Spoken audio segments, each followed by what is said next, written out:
and welcome back, everyone. Welcome back to another weekend edition here of the PiGosaur Cup, the PiGosaur number 87, your weekly dose of PiGosaur Cup action. I'm of course just like VIP with you, and joined by these amazing players and by the people in the chat as well. Welcome one and all to the second tournament of the new patch. Of course, we were live last night with the Sparkling Tuna Cup, and now we're here this morning with the PiGosaur Cup. Second tournament here, second edition, exclamation mark. Be in the chat if you guys don't have a look at the bracket yourselves. The bracket is live, the bracket is stacked, and we are jumping into our first series of the broadcast. We are jumping in mid-series, bear that in mind, as spawning in the bottom left-hand corner of Blackrock, we have the Blue Terran player, the Blue Terran himself, representing Shopify, getting proxied. It is ByuN.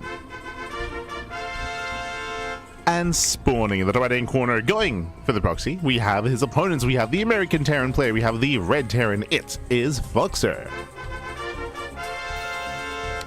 And if you're in the chat, you know what time it is. It is Gamba time. Predictions are open. Place your bets on who you think will claim the series. Best of luck in the chat as the initial racks is being thrown down here on Blackrock. Also, very quick shout out as well. A big shout out to one ByuN. Gracias, baby, gracias. Thank you so much for subscribing for the first time with Twitch Prime. Thank you, baby, thank you. We appreciate the support as always. Thank you so much. We hope you enjoy the content, the casting, and the StarCraft as we are jumping into our tournament. Again, we're here in the quarterfinals. The plan here is quarterfinals into semis, and the grand finals as well. We will get into the bracket. For now, we have our proxy. Bam, Proxy Reaper. Ooh, nothing too committed here. So Proxy Reaper out of Foxer, a way to try to catch ByuN with his pants down. If ByuN goes for an economic opener, which seems to be the case, then Foxer can punish. As ByuN does move out with the SCV scout, does check the third location for the proxy, and then moves across the map for the scout. So he will barely miss the proxy rack's location. Again, there's a lot of tall ground. Oh, he sees!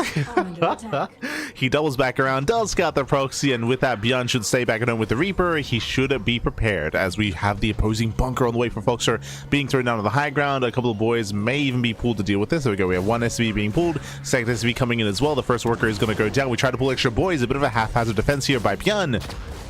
He does pull extra boys here. The Reaper's on the way, and looks like the SCV is going to go down. Oof. SCV goes down. Bunker is denied, and ByuN holds. ByuN, oh no, he does hold, he does shoot first as well. Yeah, Foxer trying to move up the ramp, gets punished for it, and with that, Foxer is going to be zoned away. ByuN, he does defend, and ByuN can now settle into his own follow-up here. CC on the high ground into factory as well.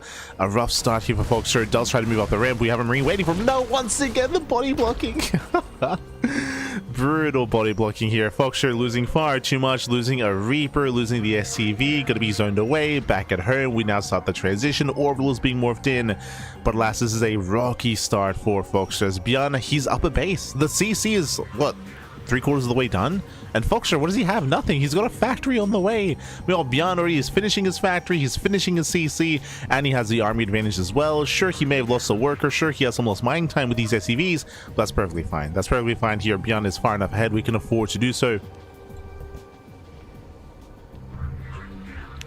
And factory is now halfway done for Foxer. Moving up with the racks here for some high ground vision, but again, just a very shaky start here for Foxer. When you go for a proxy like this, like the early game aggression, the early game micro does matter so much more, and we saw that Foxer did fumble the ball, did lose his Reaper, did get zoned away. Bunker did not finish either, and with that, it's all kind of falling apart here. Especially in a mirror matchup. The reality is that there aren't too many ways to recover in this game. Back at home, Foxer does go for his starport. He's still one base all in, going for the 1-1-1. Reapers that try to pick forward, but now there's a Hellion, soon to be a Cyclone or even a tank. Oof. And once again we trade, which is better for ByuN, and it is going to be the safety Cyclone. Now with the follow-up here, I was going to say that we could go for an add-on swap into, say, Cloak Banshee or something of that nature to try to go for like a cheeky follow-up for a cheeky win. Otherwise we could go Cyclone into Medevac. I mean, the issue here is that ByuN is ahead in production and he's ahead in army, right? Like, sure, Foxer is getting a Cyclone, ByuN will have one himself. And ByuN has the stronger ground army as well, and ByuN has a stronger economy as the natural base is now being floated over. Foxer also going to expand, so it's going to be a very rough road to recovery here. Now, there are ways for Foxer to recover in this game, but it's heavily reliant on catching ByuN out of position. If Foxer can go for a backstab, if he can drop into a mineral line, if ByuN is doing this, if ByuN is like out on the map scouting for proxies or checking for ninja bases or just out of position in general, then there's a world where maybe some SCVs can be killed, but for the most part, like, ByuN should be fine. Like this, like there's a very slim chance of that happening. Now ByuN does go for a marine drop. Now this is an example of where ByuN could be caught off guard. He's going for a drop, he's leaving his Cyclones back at home, these are going to be vanilla Marines. There's a world where maybe Foxer can engage with this army one half at a time, with purely just the Marine medevac and maybe shut this down, whereas ByuN has the rest of his forces at home just in case there's a counterattack. As I say that, Cyclones are reinforcing. Never mind. No, never mind. ByuN's moving in with everything. Lock-on is broken. There's one more lock-on. Ooh, getting within range of the Raven, and the Raven is going to go down. Massive pickup. What a mass. Oh, Raven falls. Yeah, Raven does fall. Boys are being pulled. We're down to 2 Cyclones. Lock-on takes out one of them. There's one. There's 0 Cyclones left. And with that, ByuN GG gets called. ByuN will overwhelm, and ByuN will claim the series 2-0. GG. Whew. GG, well played, ByuN. He will claim the series. He will advance on. Again, shout out to Foxer for trying something a little bit cheeky, something a little bit more out of the norm, especially in the early days of the patch. This can catch players off guard, but ByuN, he reacted well. He pulled the boys. He was able to get his Reaper and pull it back. I mean, a big part of this as well is that ByuN scouted. Remember, ByuN, he saw the racks, so he had the wherewithal to control group his SCVs, to pull them when he needed to pull back his Reaper, not to be caught out in the open and not to be caught across the map either. So a lot of it did come down to that scouting, giving ByuN precious seconds to prepare, both physically and mentally, for the aggression coming his way. GG. GG, well played. With that, congratulations here to ByuN. He will claim the series, and now let's catch up on the rest of the brackets. Let's go. Let us catch on up, as I believe we're heading over to the Korean server. We are. Okay, so we mentioned this earlier here, but we just wrapped up with a quarterfinals match. Solar took down Greener 2-0, and now we have ByuN versus Solar in the lower semifinals. That is going to be a best of 5, by the way. The unique thing about PiGosaur Cup, there's some unique aspects for all the open cups. For example, PiGosaur Cup does run all the semifinals concurrently. That means they run at the same time, but they are best of 5s, not best of 3s. So that does help with that sort of thing. That does allow for some longer series here. But again, they will be happening at the same time if the upper semis also becomes available. Compared to, say, the CranKy, the Sparkling Tuna Cup, our events where we have the raffle, right? We have the random raffle. We have the War TV Monday, which does hold the semis, which are best of 3s. We also hold our semifinals best of 3s. Kung Fu Cup does not hold semis, does run them at the does hold semis, also best of 3s. So some of those are a little bit more similar, but regardless, best of 5s here in the semifinals. True. Do need a moment to set things up.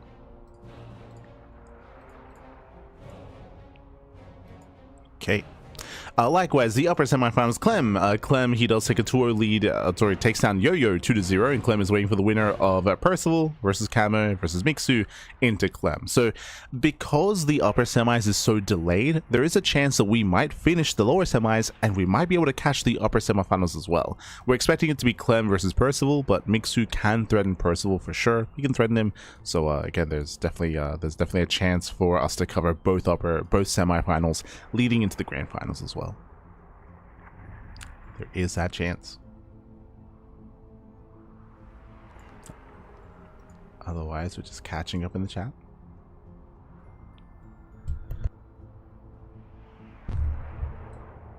Catching up.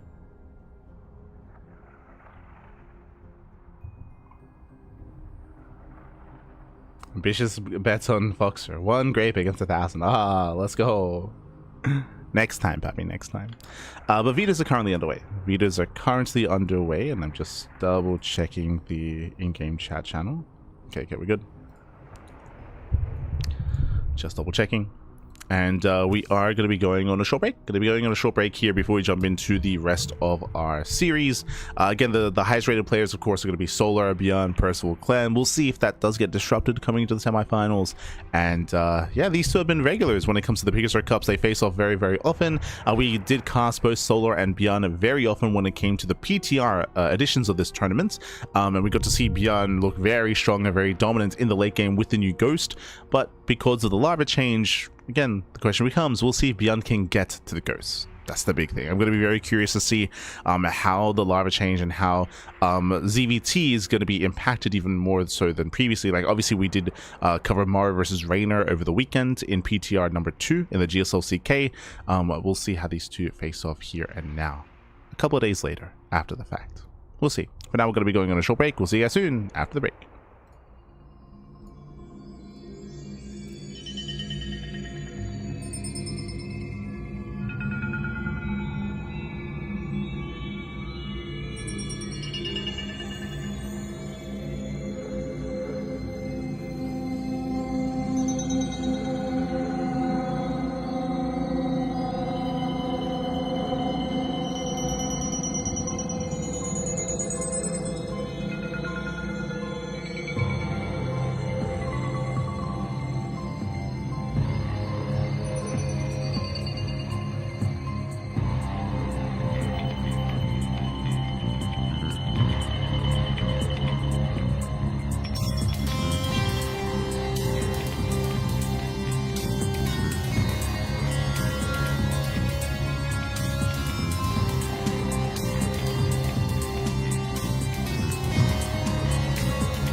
Welcome back, everyone. Welcome back. Welcome back to the PiGosaur Cup. PiGosaur Cup number 87. Welcome to the semi-finals. We're here. We are live. We are back, and we are jumping into our first series and spawning in the top left-hand corner of at Attorney's Edge. We have the South Korean Zerg player. We have the Red Zerg.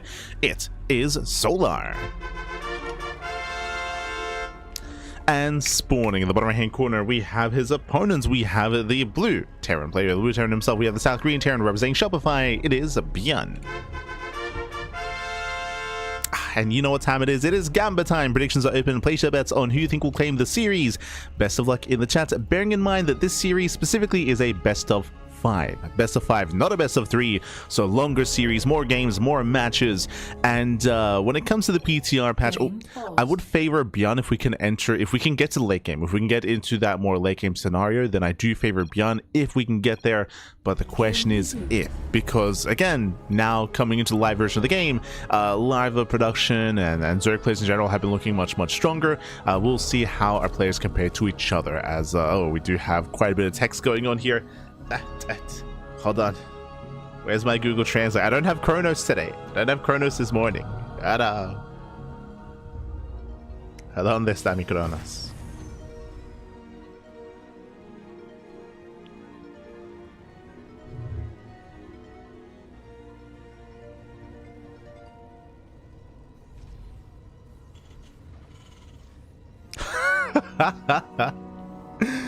So ByuN was saying here, because Sola went 3-2-1 go, so ByuN was saying you have no manners. If you were part of a team, you'd be kicked. Because usually, once you pause, you ask your opponents if they're ready, right? You ask them if they're ready before you unpause. So ByuN, he was poking fun at him. I know. What's the rebuttal?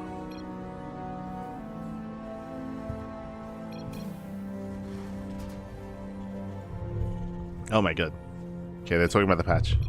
Jesus.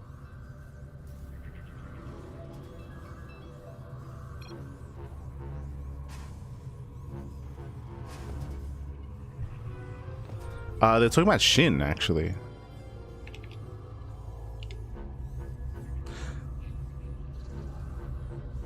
Okay. I think they're I think they're bantering. Solo's saying I would be you even before this patch.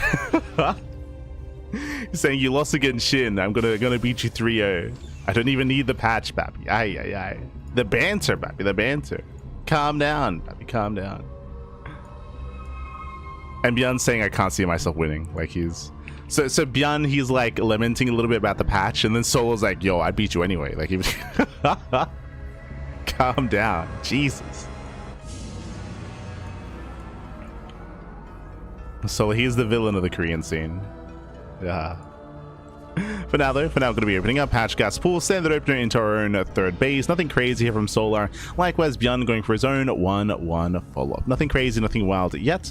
From here, we're expecting to see a faster third CC. We'll see if ByuN commits on 2 bases as the banter continues. Oh my god, what do we have left to say, Pappy?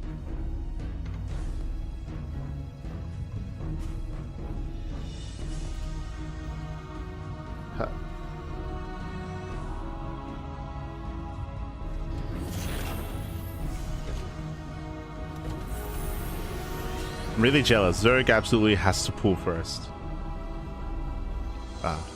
I feel like there's a bit of a translation issue there. Like, I'm not entirely certain as to what he's referring to, but okay. Yeah, there we go. For now, though, we do have our initial third TC. So again, it is going to be an economic opener here by ByuN. Going for his 1-1 third CC before Starport into what looks to be Banshee play. So far, a standard opener.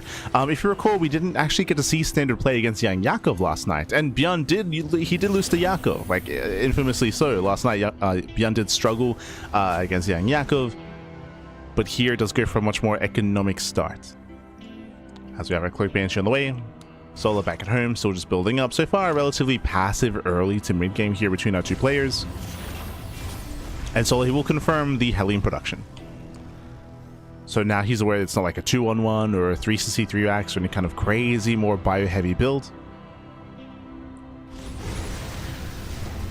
As now our players are locking in. Likewise, Solo, he's just cutting corners here. He's going double Eva Chamber first. I'm assuming second Eva Chamber behind this as well. So faster upgrades, later Lair and later Baneley Nest. So Solo choosing to be a little bit greedier here in terms of how he's spending his gas. And this is where we should also mention, welcome to At Attorney's Edge. This is a very interesting map in the map pool. We do see that so far both players are expanding here towards the south side. The goal base is down here as well, bear that in mind. If you recall, I was a little bit more concerned about this. There we go. So ByuN is going for the forward expansion. The rush distance by ground from the triangular third base to triangular third base is quite short. And if you recall, I was theorizing that would lead to some really strong pushes. But I mean, with the current state of things, I don't know if ByuN is going to be too active when it comes to his stim timing and his bio army. We'll see. Likewise, we'll see how Solar expands, as he might just continue to expand away from ByuN. Meanwhile, +1 carapace, only a singular Eva chamber, so not too greedy, not going double chamber. So single chamber, +1 carapace in towards the lair. Solar settling in. Hellions, they move out to apply some pressure. We do have some Cloak Banshees amassing here on the top side. As we have our two Banshees joining up. And the target for ByuN should be this fourth. Fourth expansion when it comes to the eventual move out. So far, we're just preparing. Cleaning up a couple of tumors. Threading the queens. No detection. Remember, it was a later lair. A later lair. No overseers. Oof. Hellie's going to be deflected. Overseer's now morphing in. We do get one queen kill. Do we get two? The Overseer's almost done. Yeah, the Overseer's almost complete. Banshees have to back up. Oh, they get a second queen, but no, they're going to get caught out. They're going to get caught out here. Yeah, lack of stutter stepping. Both Banshees will barely, one of them, both of them gets away. Sorry, none of them gets away. They both get shut down, and with that, ByuN, he will have a shaky start here. On the one hand, yes, he killed two queens, but he lost both Banshees. Now he has less to threaten, he has less to defend, less to really move out and harass. Hopefully everything's okay. I do know that there have been some server issues, and some weird lag spikes here and there. I don't know if that's the case for Solar, but the second pause of the match. So hopefully everything's okay. So behind this, ByuN, he does lose both Banshees. Now he has less to threaten the bases, and Solar's being quite greedy. Behind this, we saw one Eva chamber, true, single Eva chamber in towards tech, in towards a very fast infestation pit. This tells us that most likely Solar's going to be skipping Hydras and skipping the Spire, and looking to go Ling, Bane, Infestor, Hive, Ultra. So very greedy play here by Solar. He's cutting a lot of corners. We'll see if he even makes Infestors. He might skip that and just go straight Hive. But very greedy play. And once again, it's going to be on ByuN to punish. ByuN is taking his gases, second factory into a 4th CC. ByuN is building up into towards a macro game. There it is, 4th CC is now in production. But the pressure is very much so on ByuN.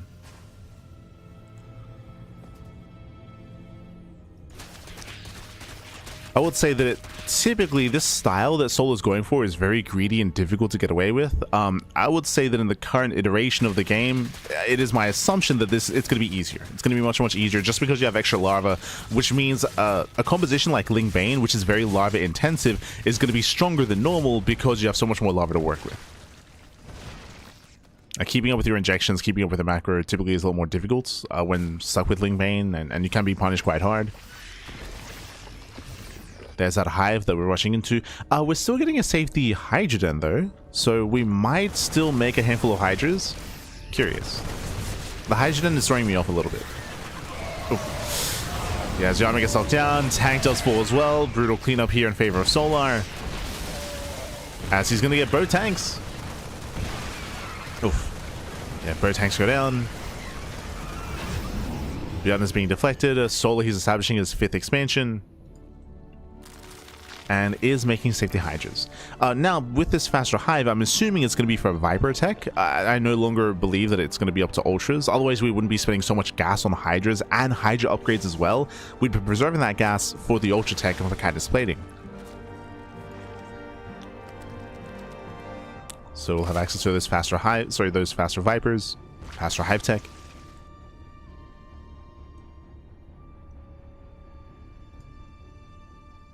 ByuN still needs to be active. We have an army in the center. Rotating on the top side.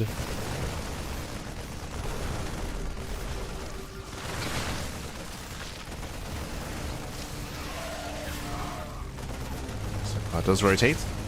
Oh, Bailing's a to finish up. There's our first Viper on the way. Oof. And we get some okay mine shots. They're decent. Not bad. Decent mine shots. They do connect. ByuN pulls away. Again, just the one Viper into Lurker tech.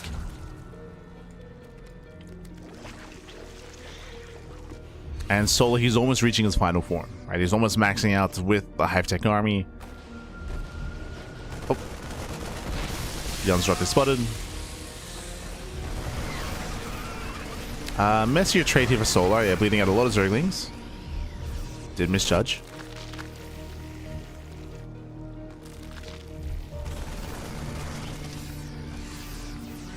Yeah, did misjudge the army. ByuN pushing on the south side.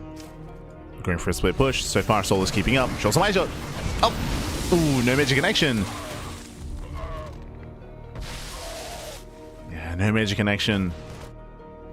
And ByuN, he still has not threatened any of these bases. He hasn't gotten close. The expansions are left alone. ByuN still trying to amass. Trying to.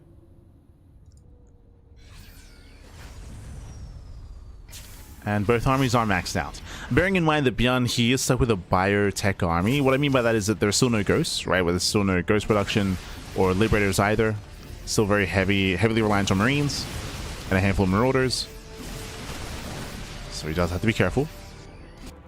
Ooh, Vipers that catch at the medevacs. Oh no! Ooh, full medevac goes down. The second one barely does survive.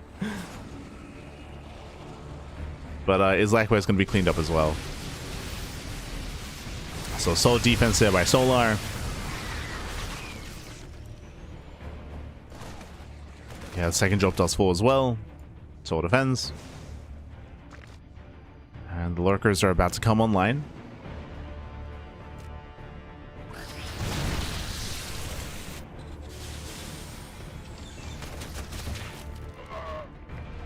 Here they're coming online. ByuN trying to establish another southern base.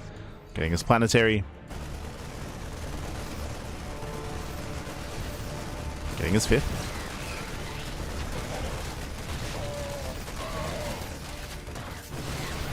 And Solar finally breaks out.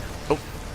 That's what's planetary. I believe we're still waiting for the Viper. It's still only one Viper, which is a little bit surprising here. So very limited when it comes to blinding clouds and how to engage. Viper has arrived. And we chase the army back. Yeah, we chase the army back. Planetary is going to go down. ByuN cannot make a stand. Not here. Nice blinding cloud on the ramp. And Solar pulls away. Yeah, pulls away. Takes down the mineral line. Takes down the expansion. 14 SCV kills. Ay. Takes down 14 SCVs. Solar, he backs off. Pulls away. Remax. Rebuilds. And up next should be this triangular third. We'll see what Solar does target. Just trying to rotate over. More upgrades are finishing. I believe the Viper did survive. Yes, Viper did survive, regathering energy. And then we can go for another dive. Meanwhile, we can see that ByuN is trying to turtle up. He's throwing down Sensor Towers, Widow Mines, SimCity. Trying to turtle up here. Ghost Academy is now on the way. Solar rotates over. Does lunge in. Not enough bio. Yeah, there's not enough bio here. The tanks are exposed. We get some decent line connections and does take down one. Barely two tanks. And again, mainly trading Ling Bane. Just trading out the Ling Bane. Solar does preserve those Hydras. Lurkers now morphing in.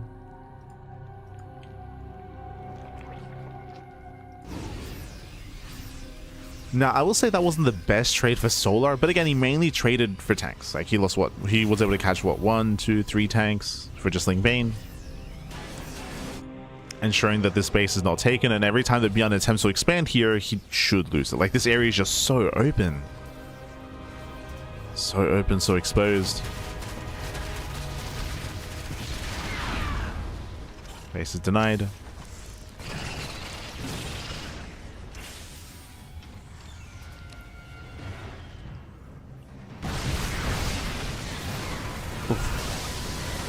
Does go for Blinding Clouds. I mean, we have a decent siege line here behind this. But the Planetary. Planetary is going to get surrounded. It does go down. The Planetary falls. Massive pickup. At the same time, Lurkers, they deny mining here at the third. And again, ByuN, he cannot defend. He cannot keep up. Not like this. He needs more time for Ghosts. For Ghosts, for Liberators. Oof.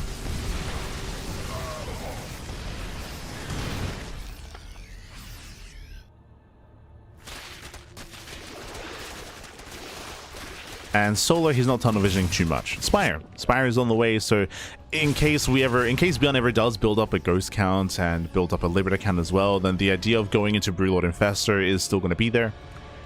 Or we're working towards that. Just in case.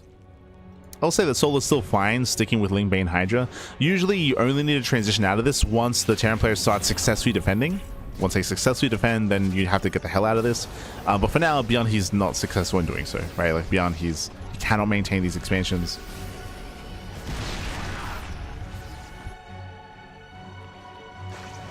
When that momentum starts to shift, then you have to get ready for something greater.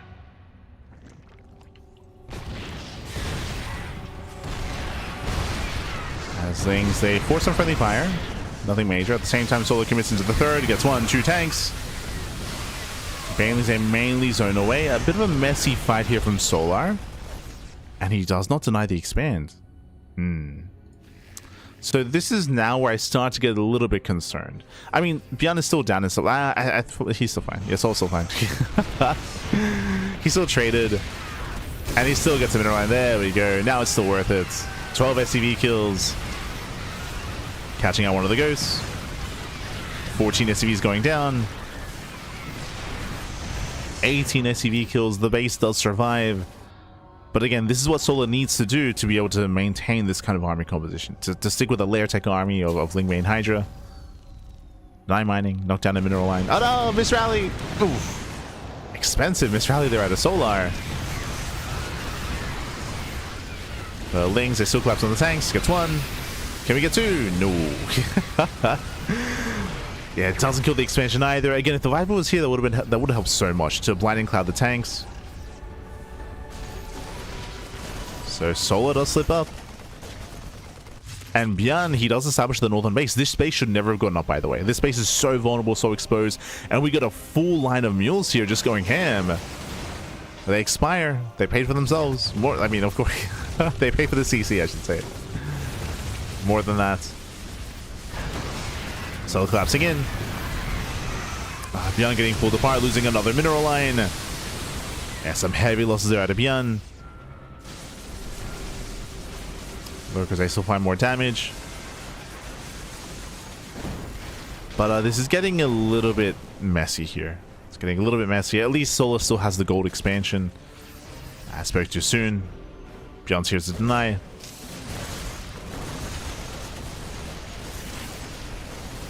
what's important about these trades that have been occurring here is that Solar's been trading out army for workers. ByuN's his own army, when it comes to his Liberators and Ghosts, has been slowly building up. Has been getting higher and higher. You can see here we have a line of what, 8 tanks? Jesus. I said 8. It's 9 tanks. So we have 9 tanks securing this position. We have more tanks coming in. Liberators on the top side. We spoke earlier that the moment that the Terran player starts to establish these bases, like, that's when we got to be concerned and start thinking about something else. And there it is. Just now getting the Greater Spire. If you remember, I was praising Solar earlier for getting the Spire, but he didn't make any upgrades. He got +1 flyer attack, but this Spire has been neglected. But like, this tells us that Solar, he's also in the same line of thinking. He's like, oh, I have to get ready for Brood Lords. Like, Solar, he's now failing to deny these expansions. So Solar has to take this seriously.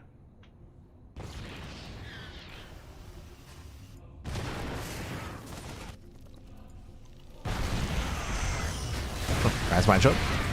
Again, the tank line here pops up. Oh my god. Mineral line is going to go down. Meanwhile, Solar does bring down 1, 2, 3 tanks.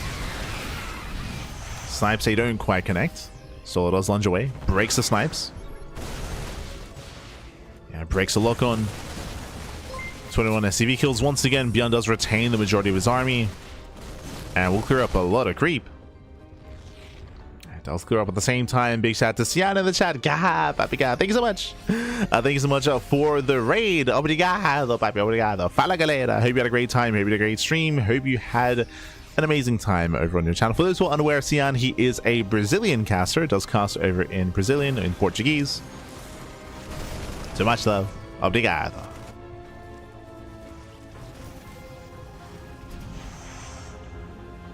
Brasileiros back. True, true.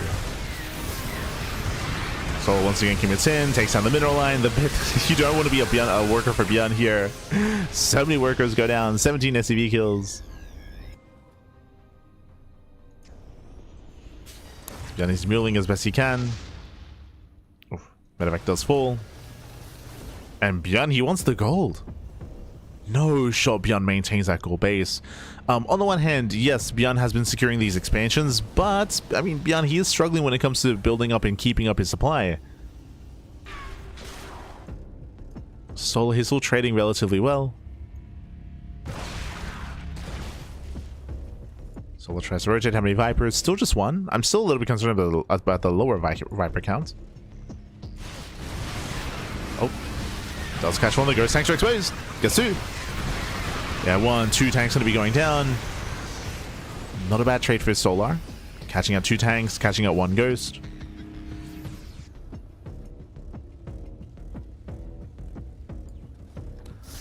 As on one hand, ByuN is technically gaining ground here, but Solar has uncontested bases, which are allowing Solar to have these trades. Like, he can still afford these trades. Viper moves in. We try to come in from behind. Flanking army should be dealt with. That's still going to be 1, 2 tanks falling, and a couple of ghosts. Oh my god. Yeah, Bane's smash in. 4 tanks go down. Heavy losses for ByuN. We'll lose extra ghosts. Oh, and the CC as well. ByuN cannot afford this. He's losing too much. Ideally, in this kind of position, as you fortify your bases and start to push out, you want to be able to maintain a maxed out army, but ByuN is bleeding out too much. I say too much, he's not even losing that much each trade, each fight, but because of he's also so many SCVs, so many workers, because his economy is so limited, he's on a 1-base economy, he can't afford these trades. Second 1 base, fungal lands, no follow-up, but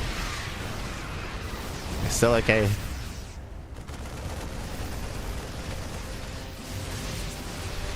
I mean, again, it's impressive that ByuN has hung in there and he's working towards more expansions, but as we try to emphasize, bam, there's no mining. There's no mining at the 3rd, no mining at the 4th base, no mining at the natural, no mining at the main. It is half a base mining here. 9 SCVs, 9 workers mining. ByuN is broke.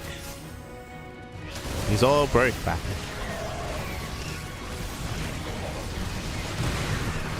That's mine just going off. Again, a bit of a messy trade here from Solar.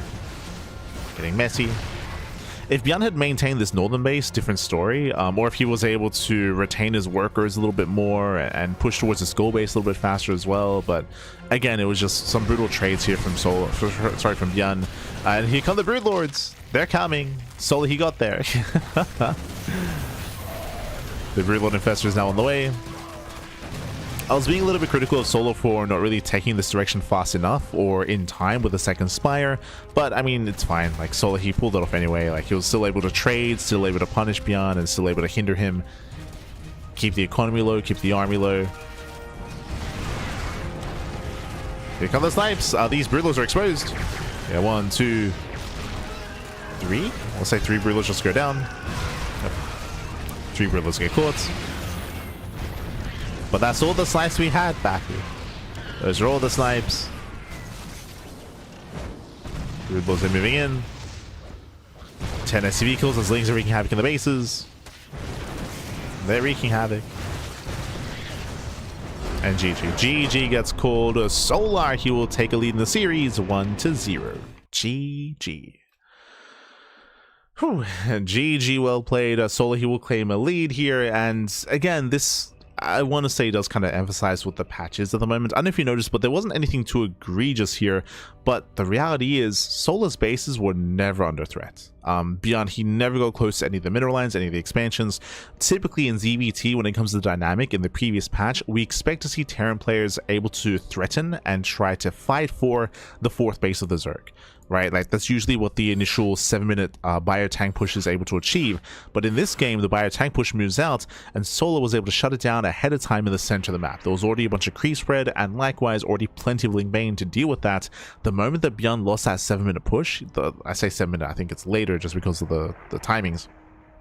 But the moment that he lost his first tank push, if you remember, he lost 2 tanks in the center of the map. That's when ByuN lost all momentum, that's when he lost all map control, and that's when ByuN was stuck at home. He was then stuck at home, and he could never touch the economy of Solar. There was some attempted drop play, but Solar shut it down, right? Remember, he had the Viper, he had the power bombs, he shut down all the drops. He barely lost any workers this game, maybe like 1 or 2 drones, if that.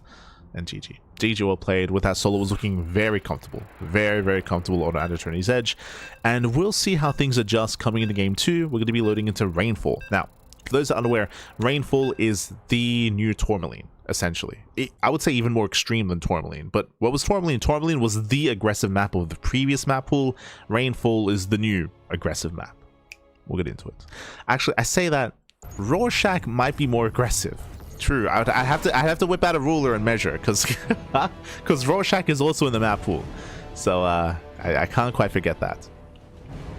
As spawning in the top left-hand corner of Rainfall, we have the South Korean Zerg player. We have the red Zerg leading the series 1-0. It is Solar. And spawning in the bottom right-hand corner, we have his opponent. We have the blue Terran player, the blue Terran player himself. We have the South Korean Terran Shopify. It is ByuN. Let's go. Let us go. Just catching with the chat. See, Savage on, has there been any Protoss players in this tournament? Not in this tournament, but we featured a hero last night. So if you wanted to tune into some PvZ action, some high-level PvZ action, then we did feature hero in last night's Sparkling Tunic Cup. So I do recommend checking that out. Otherwise, in this tournament, so you have half of Protoss in Clem. Because remember, Clem does play Protoss against Terran, and I believe Clem is slated to play against Percival in the upper semifinals. And likewise, Clem is unironically like what, 3rd best Protoss in Europe, if not 2nd best. Like it depends on the day. So you have your Protoss and Clem.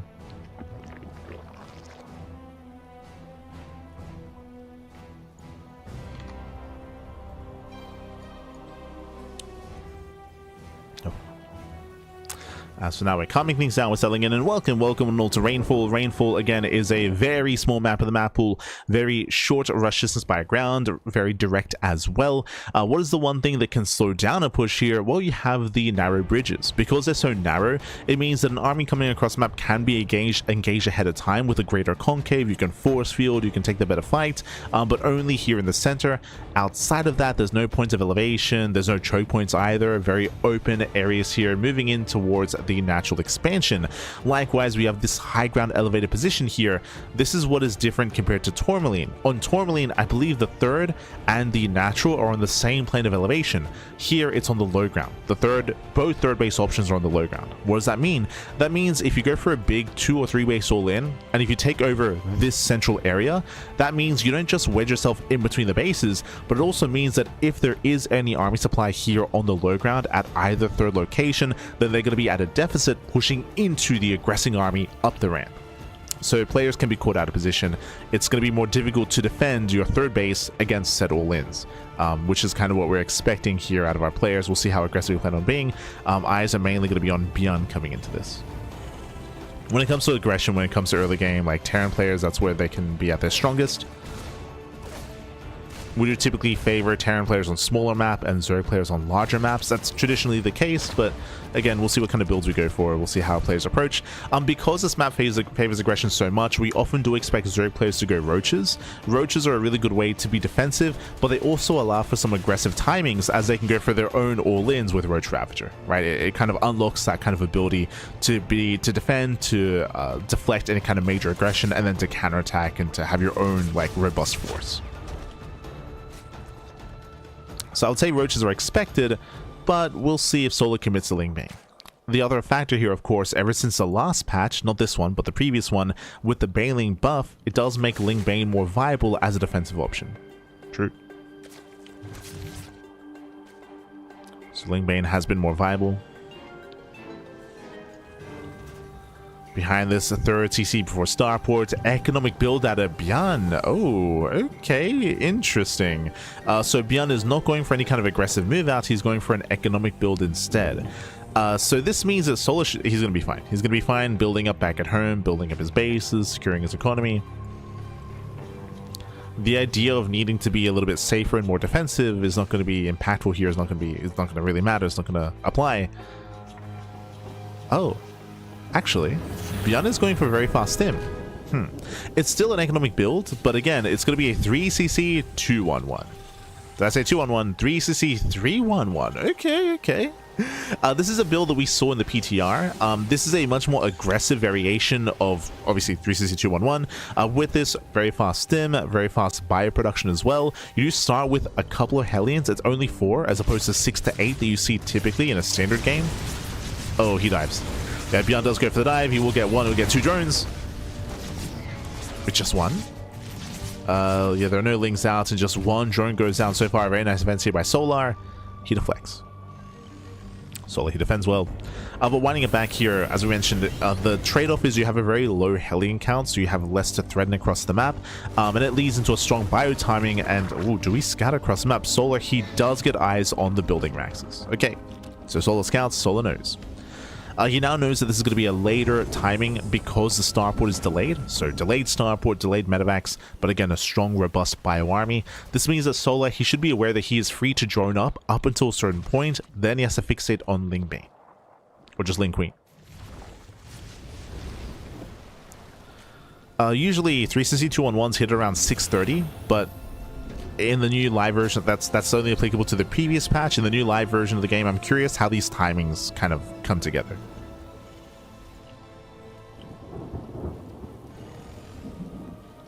As we're reaching that 6-minute mark, and I believe there are no medevacs in sight. Yeah, there's no. Oh, that means there's no tech lab on the starports. And ByuN is actually going for double eBay, double upgrades. This tells us that ByuN is not going to try to hit a crisp timing. ByuN has stim, but he's staying home. Or did I speak too soon? Is ByuN going for a ByuN move out? Okay. So this is very risky. ByuN is pushing with stim, but no medevacs. Which means if he gets surrounded, he will lose everything. He will lose everything here. There is 1 medevac being rallied across the map as we speak.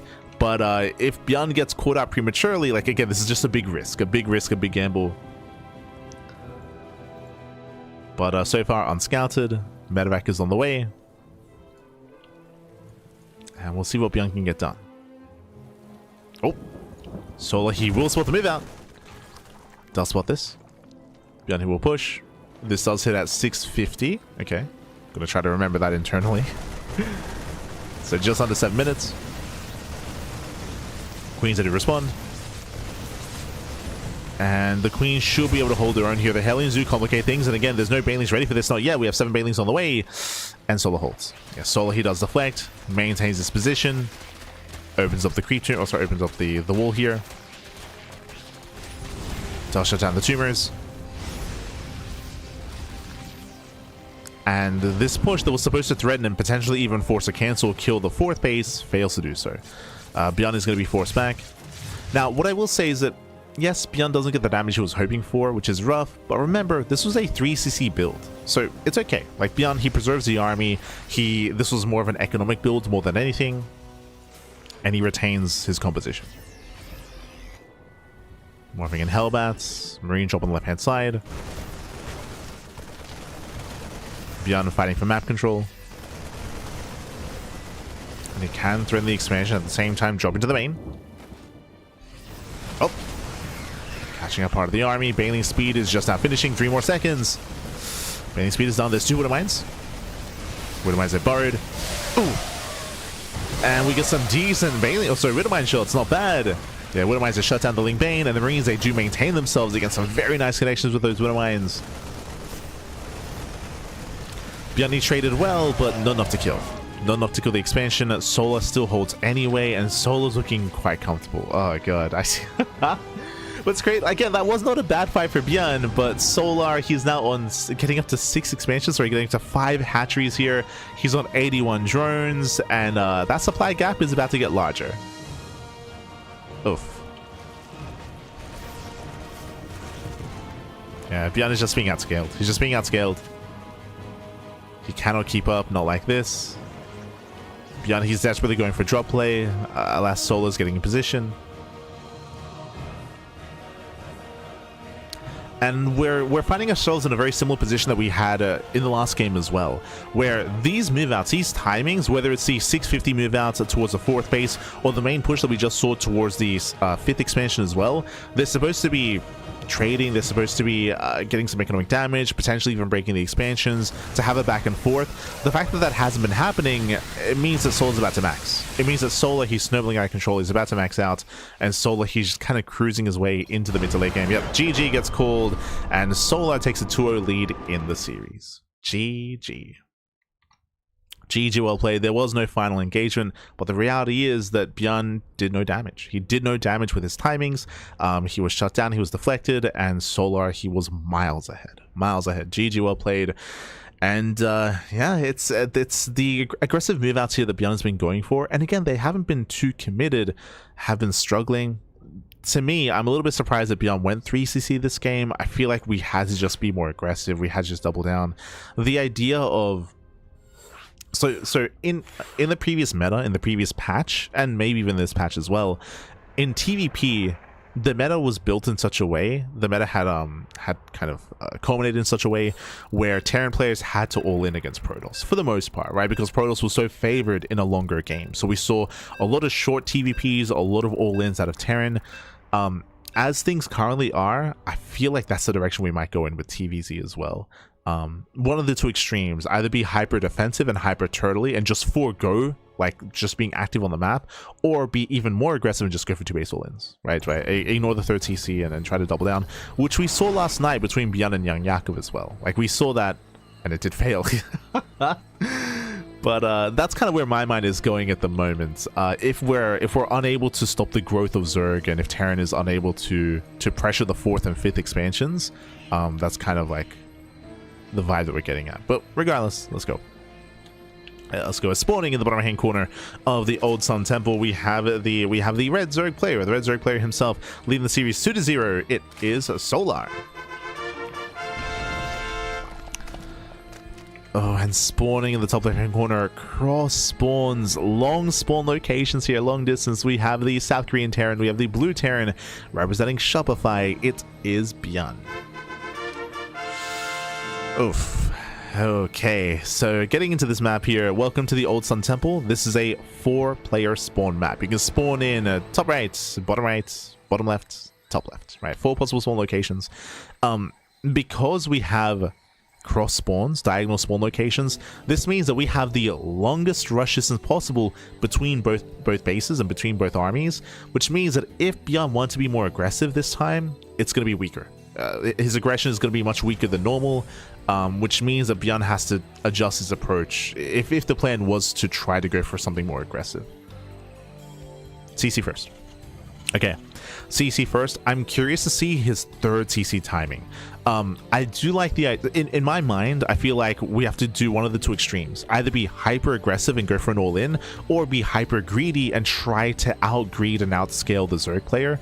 I'm curious if we go for a third CC before Starport, or even a third CC before Factory, and go for a 3CC 3-Rax, which we have been seeing more from Terran players in TVZ in the PTR. So curious as to the build of choice. Of course, for the time being, our players don't know where each other are. Solar did go pool first. If you can see here, the hatchery is late, as this was a pool first build out of Solar. This is because Solar most likely was expecting a proxy. Again, 4-player spawn map, large map, a lot of proxy locations, so a hyper safe play out of Solar.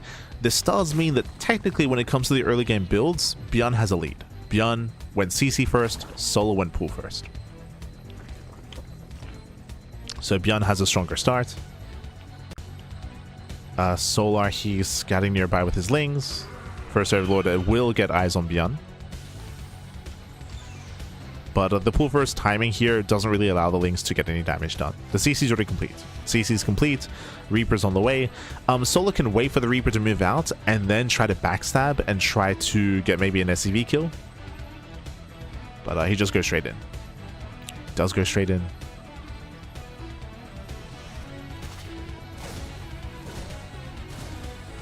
And will delay mining from YSCV. Delays mining, gets a full scout. Solar, he does confirm the CC first, and he also confirms the factory follow-up as well. So some nice information here from Solar. Lings, they achieve some value. Oh my god. As Solar, he stays in gas. That is not normal. That is not normal here. So link speed is on the way. He does stay in gas before getting up to 2-base saturation. And with that, Solar can do a couple of different things. This could lead into a Link Queen Nidasaur in. This can lead into, I mean, again, 2-base lair, fast lair. It could lead into roaches. It can lead into a Bane bust, technically. Bane busts are very rare. But we're expecting either a very fast lair into 2-base Muta or like roach aggression. But because of the map spawn locations, 2-base Muta would make the most sense. Yep, there it is. So that is a sub 4-minute lair timing. So that's a 3:55 lair timing here out of Solar. Gas is being taken, and this screams 2-base Muta. I will say that players have been playing, and Solar has been playing around with 2-base Hydra, but that was on the previous patch, right? That was pre-PTR on the previous patch, and that was for more aggressive timing, which I feel like would be weaker here. Meanwhile, ByuN is scouting for a third. ByuN, he does confirm there is no third base, which is very abnormal, so he should piece this together that it is 2-base lair. Now, in ByuN's mind, this could still be like a 2-base Roach all-in or a 2-base Link Queen Nidus all-in, technically, but I'm sure if we can deduce, if it's 2-base lair, if we can deduce that there's a high chance it's going to be Spire, ByuN can as well. ByuN does open Viking into his own bio setup. Stim is on the way. Earlier Stim, no Banshees, which I feel like is a good thing against 2-base Muta. There's the Spire.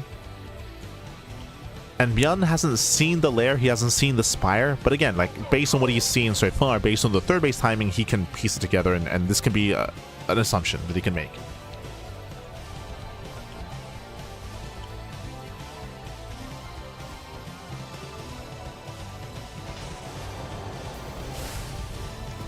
I guess technically the other option here is that there could be a ninja base. Like this map is large enough where that could factor in at some point, like in the meta on the old Sun Temple.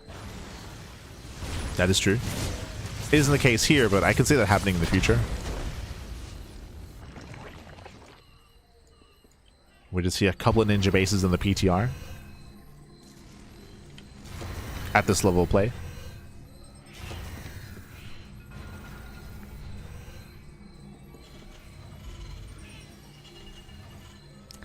Now Spire's finishing up. Solar's running up his 3rd. And ByuN has not confirmed yet.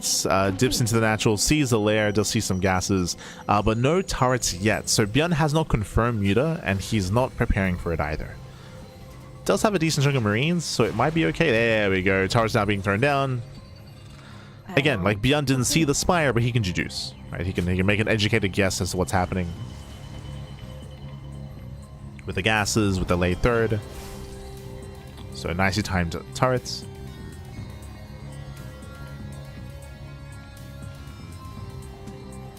Now this does mean that the initial wave of mutas should not get much damage done, but at the same time they are still doing damage in the sense that they should be containing ByuN. And because of the longer rush distance by ground, Solo should be feeling safer to do so.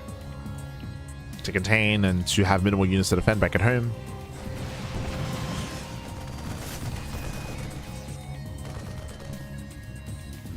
The larger the map, the more distance you have between yourself and your opponent's bases, the more viable muta play is. The scariest thing when you go into mutas like this is that because mutas take up so much gas, your Lingbane army is weaker. Your upgrades are later as well. Like everything, your ground army does suffer as a result of that. But if these pushes are delayed because of the map itself, then your ground army, I mean, you can get away with having it be weaker. ByuN is pushing there. He is moving out. Mutas are going for the backstab. ByuN commits. And what do we have to defend? We have soon to be 9 Banelings. 9 slow Banelings as well. Speed is just now finishing up. Mutas they turn around. Speed is done. No carapace though. So you can see Solo trying to bait out the mine shot. Solo turns around. And ByuN for now just setting up. Denying creep. Denies creep. Setting up at the center. Mutas they rotate back around. There is a bit of an opening here, but wouldn't mind a bar behind the gas guys. Okay. Oh. Snipes an SCV, pulls away.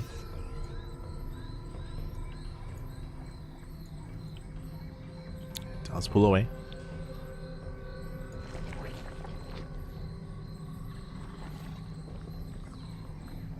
Likewise, Solo, he's almost done droning, getting up to 74 workers, soon to be 80. And the reality is that ByuN cannot threaten. ByuN does not have enough to push onto creep.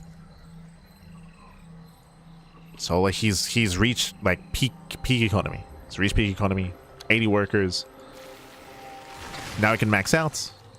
So the soup is lying to you at the moment. Right now the supply is deceptively close, but that will soon change once Solo's 4th base kicks in with the economy.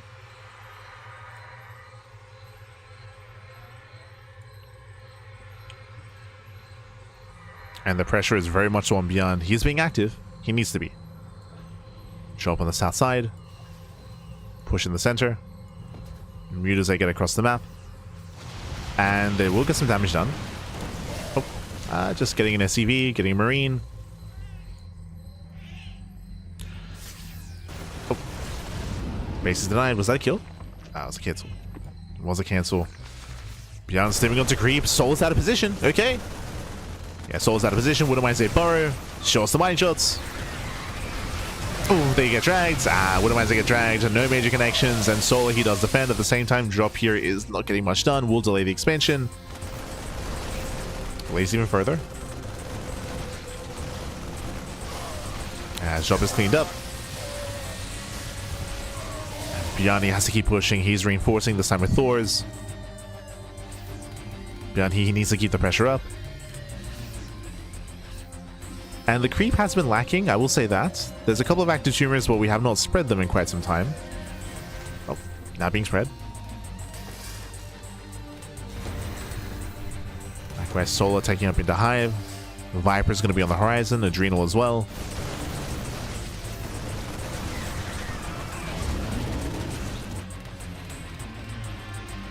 Guns moving in, both armies are maxed. And the mutas, they cannot engage head on. Again, mutas, they're built to harass, they're not built to really fight. So he commits. Yeah, he commits across the map. There are 4 turrets back at home. This hatchery is killed, not cancelled. Oh god, we just fight the turrets head on. Does get 1, 2, 3, gets all 4 turrets, just barely. Yeah, fights the Marines, and mutas, they overwhelm. They will overwhelm.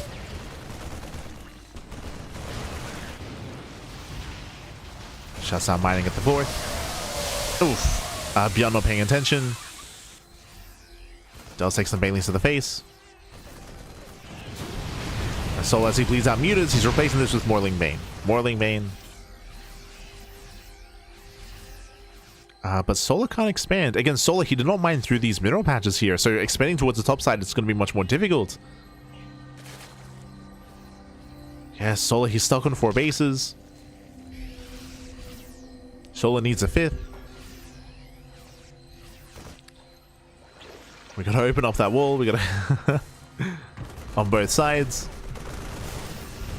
Ooh, but no Widow Mines. Yeah, Widow Mines are further back. Door is abandoned. Nice cleanup here by Solar. Yeah, we'll clean this up well. Solar now expanding on the top side. Now starting to mine through. Again, Solar did not... this is unique to this map, but Solar, he did not set up for the expand. It looks like he didn't realize he had to open up. So this is making this much closer than it otherwise should be, because Solar's 5th base is so late. So delayed.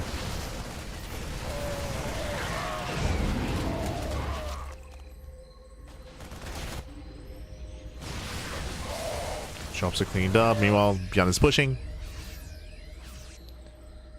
Looking for a way in. He scans. This time sees Ling Bane. This time Solar has finally opened up the door. Open up the mineral wall. Ooh, cashing out some reinforcements. Gets a free Thor. Yeah, Thor gets picked up. Oh, Banelings, they connect. ByuN was distracted. Nice mine shots. Yeah, Widow Mines, they connect well. But still some messy play here by ByuN.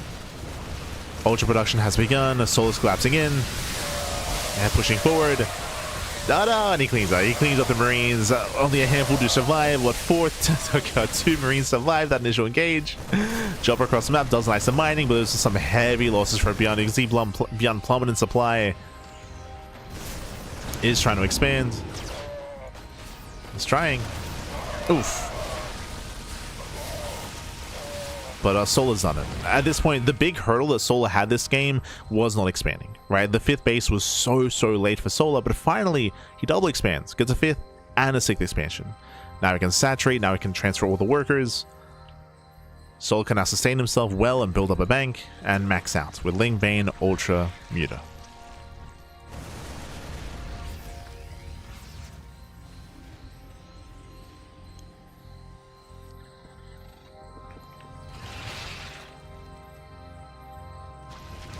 Again, I feel like the biggest thing that was hindering Solar this game was his unfamiliarity with the map and the need to like set up for a 5th base, which again is much more unique to Old Sun Temple. Solar now collapses in, cleans up all the Widow Mines, zones away the army. Once again, some rough trades here for ByuN. Oof. Banelings, they connect in. Mutas out deflected. They don't actually get the mineral line here. Turrets do finish. I feel like that was a bit of a missed opportunity here for Solar, but once again, he can rebuild, he can max out. The upgrades are still a little bit lacking here for Solar. He does have kindness plating, but we're still missing 3-3. But it's just about to finish. Carapace is finishing up. That will benefit the Ultras. The everything.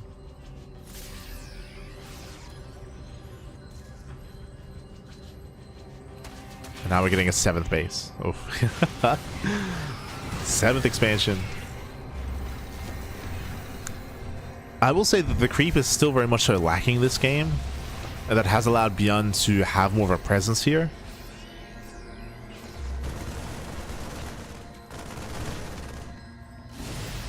But it is still looking rough. Solar moving in. Oof. Trading with the army.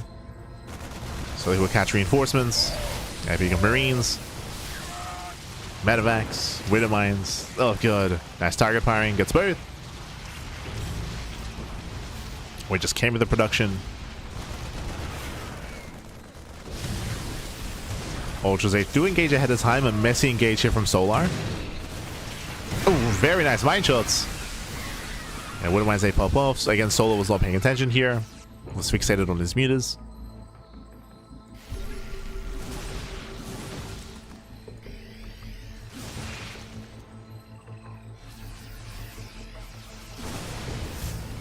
And it's a very Marauder heavy composition. Very Marauder heavy. which is a nice kind of band-aid solution against the Mass Ultra. Again, ByuN still has not been able to build up into Ghosts, so heavily reliant here on Ultras, sorry, on Marauders, on Thors. Nice wide shots. Solar getting a little bit,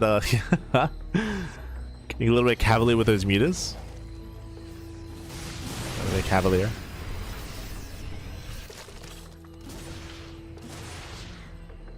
A little bit careless.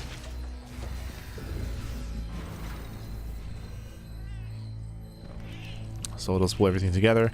He's very Lingbane centric when it comes to his army. He's only got a handful of Ultras. ByuN is pushing on the top side and towards the south as well. Again, Solar failed to deny this expansion, so ByuN does have an economy. Ooh, yeah, Solar, he will barely save the expand. Saves the hatchery, but he will lose the northern base.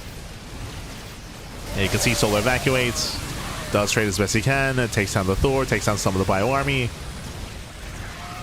And sets up with a counterattack. Going for the planetary. Again, these bases have been left alone for too long. Again, as I mentioned before, I was surprised that this northern base got up and running.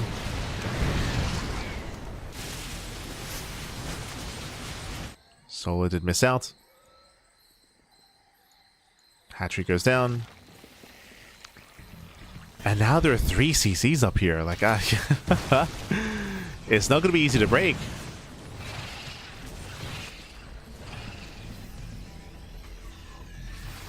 It's not easy, Pappy. But still trading the army, and he just collapses in. Yeah, we're just going for the dive. This time there are much fewer Marauders. Barely any. We got 4 Marauders left. No, we're chasing them down. Let's say 4, 6. 6 Marauders remaining. That's terrifying with the planetary. Barely they bust into the mineral line. Oof. 26 SCV kills. Means they bust into the 3rd. And with that, ByuN has been broken. He has been broken here. Solar snowballs out of control. As I mentioned previously, I stand by it, that what was really slowing down Solar this game was his lack of 5th base and his lack of familiarity with the map. Once he got his 5th base up and running and his 6th base, then it was a lot smoother. GG gets called. GG gets called, and Solar, he'll take the 3-0 over ByuN. GG. And GG, well played. Solar, he will claim the series, and ByuN, he will bow out of the tournament. Again, just a really unfortunate, I would say, spawn location for ByuN.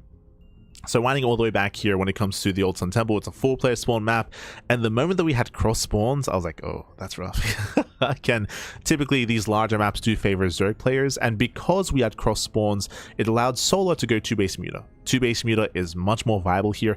The reason for this is because the map is so large and the rush distance is so long, it means punishing muta play is much more difficult, right? The map is helping Solar in this respect because of the RNG and the spawn locations. It does make muta play easier to get away with and much more viable as well, easier to rotate between the bases, harder to defend against because there's more distance between the expansions as well, and Solar was able to gain map control, able to dominate. I say that Solar did have a hard time getting a 5th base, and that was the period of time where ByuN was keeping up. ByuN, he was able to keep up and deny the 5th base over and over again. But as we tried to emphasize previously, a lot of that looked like because of Solar's unfamiliarity with the map itself, he did not pre-mine out the walls or knock down the rocks to be able to gain access to the 5th. That was slowing Solar down quite heavily, and it made it difficult for Solar to defend because he had a choke point that he had to move through to try to rotate his army. But once he opened that up, he just ran away with it. GG. GG, well played with that. With that, congratulations here to Solar for claiming the series, for advancing on into the grand finals. As I just went to the wrong server, so as the upper semifinals is a little bit telling here. Oof, that's crazy. Let's head on over. Let's head on over here. Oh, hopefully I can join the server in time. Oh, thank God.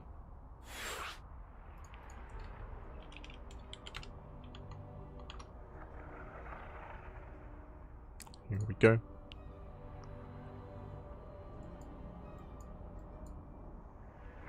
Oh, okay.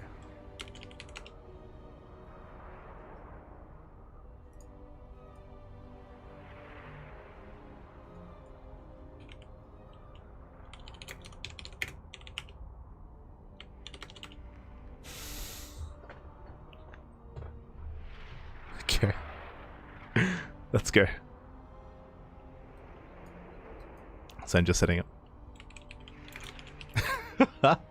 As we're jumping in mid-series, but looking at the bracket here, who took down Percival? Mixu. That is crazy, by the way. Mixu, he takes down Percival 2-1. That's a huge upset. That's a huge upset. Percival does struggle here, and Mixu will claim the series. And in the upper semis, we have Mixu versus Clem. Currently mid-series. We're currently mid-series. As you can see here, we did barely catch the series in time, as we're currently in game 3. Clem is up 2-0. Clem is up 2-0.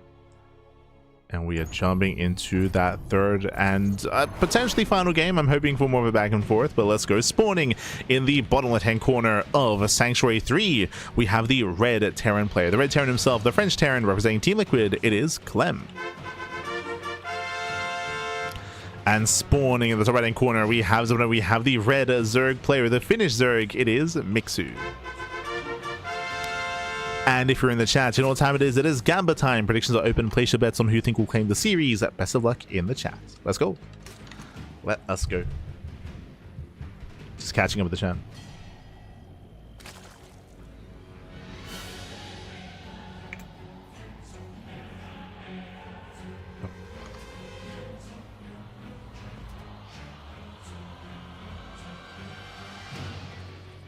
Let's see how Clem handles those situations. Yeah, we'll see. Again, if you were here over the weekend, we did actually cast Clem. It was Clem. Was it Clem versus Solar?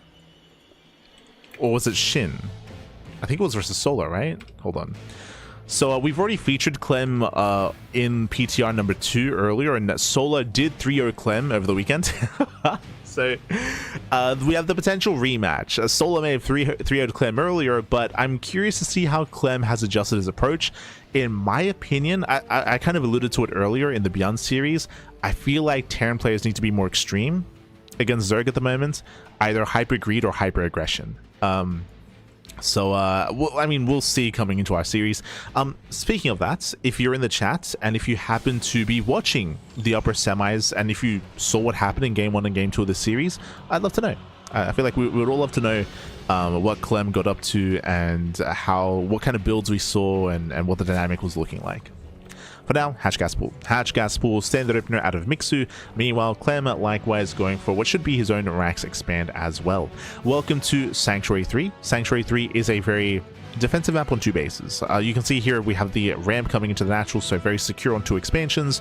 I will say that the rush distance by ground is relatively short from 3rd base to 3rd base, but that is why we have the slow zones, right? We have slow zones, we have some choke points as well. We have these towers that you can knock down, so naturally, as it stands, the map can favor aggression, but there are aspects of this map that allow you to be more defensive.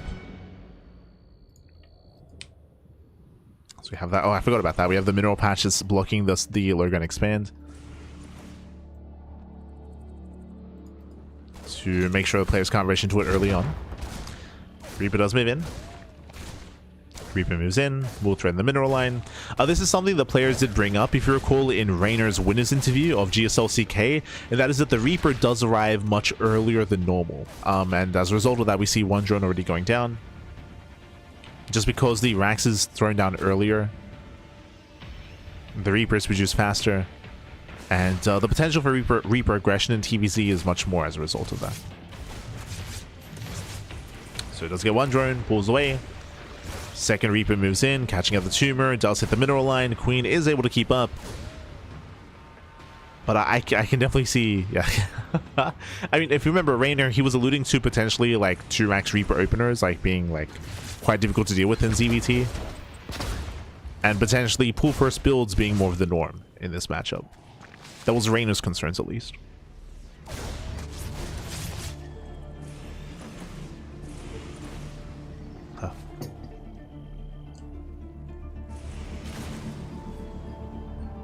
We have yet to experience 2 Rax Reaper though, in this patch.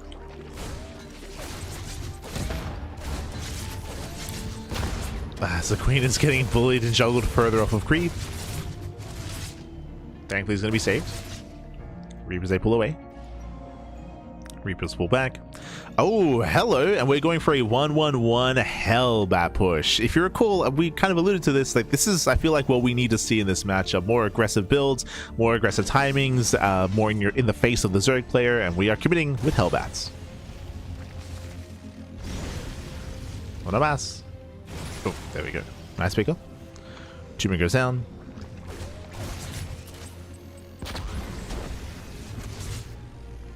But yeah, my assumption is that we're going to see more of this kind of play. Now, to be fair, like this is based off of like a couple of days of experience, and it's still very early when it comes to the patch itself.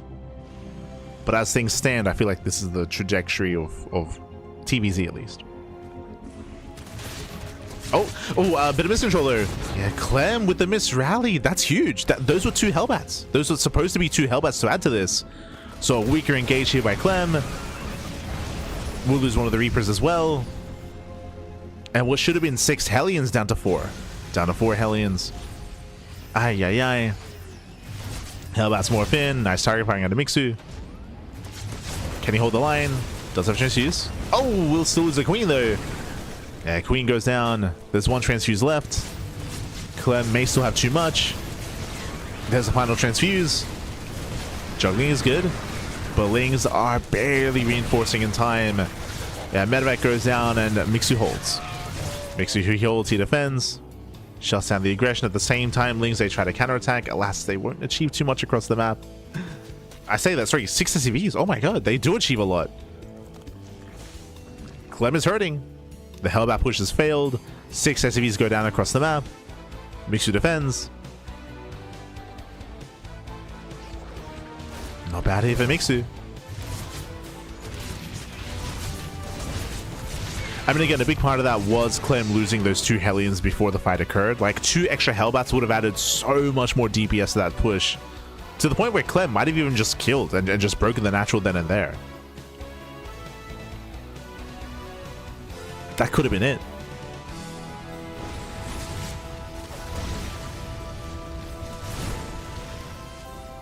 As it would have been 2 extra Hellbats, but also the Hellbats that were moving out initially would have had more HP as well, because they wouldn't have been softened up from the earlier engage. Oh, as Clem, we're a little bit indecisive. Yeah, tempted to dive, pulls away. The temptation was there. Oh, there we go, gets 1 drone. It's 1, 2, 3 drones going to be going down. Nice damage. 2 more workers line up. Ooh, not quite. Actually, 1 more shot. 4 drone kills. Not bad. Clem does find some damage for his Hellions. They do get outscaled as the game goes on. But Mixu's still droning. Yeah, Mixu's getting up to full 3 base saturation. 4th base is now on the way. And remember, Clem's 3rd CC is late this game. We should have brought that up earlier, but because of that Hellbat timing, it was a 1-1-1. The 3rd CC is very delayed, so Clem, his growth coming into the mid game is weaker. It's much, much weaker.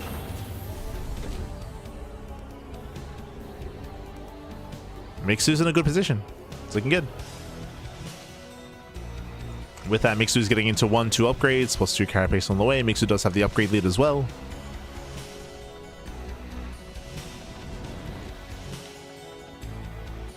And the pressure is very much so on Clem. Clem needs to find damage. We got a double jump on the top side. We have a Liberator here on the right hand side as well. Clem, he needs damage.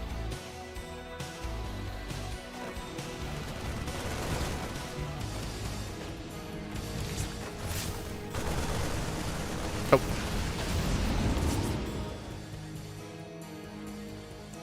Somewhere Toast is vindicated. I mean, I would disagree with that, because as we try to emphasize, I feel like the Hellbat push would have worked if Clem didn't move command 2 Hellions before the fight occurred, right? Like, that's what we're trying to emphasize.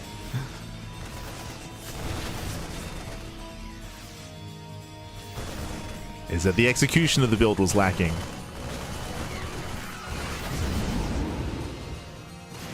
Oh. Zibida does move in. Does catch out 2 drones. So far, a nice multi-pronged aggression here, even catching a Queen. Queen goes down. Hatchery gets low. And Mixu, again, not quite in position here. Just a handful of Zerglings. Oh. Will buy some time. Yeah, Mixu is not quite in position. Lings go down.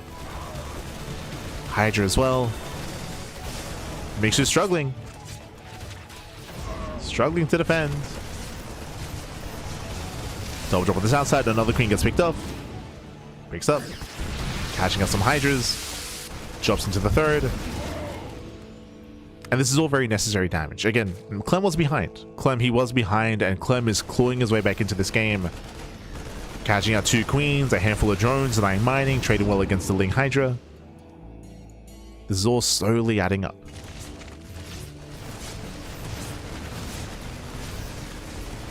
And this is where Mixu's multitasking is being put to the test. It's being put to the test here.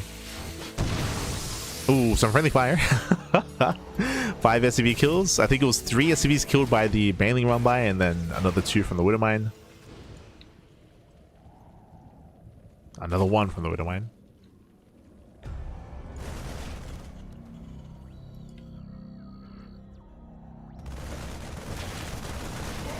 As it looks like Mix is falling apart a little bit here. He does move out. Might catch some of these Widowmines. Okay.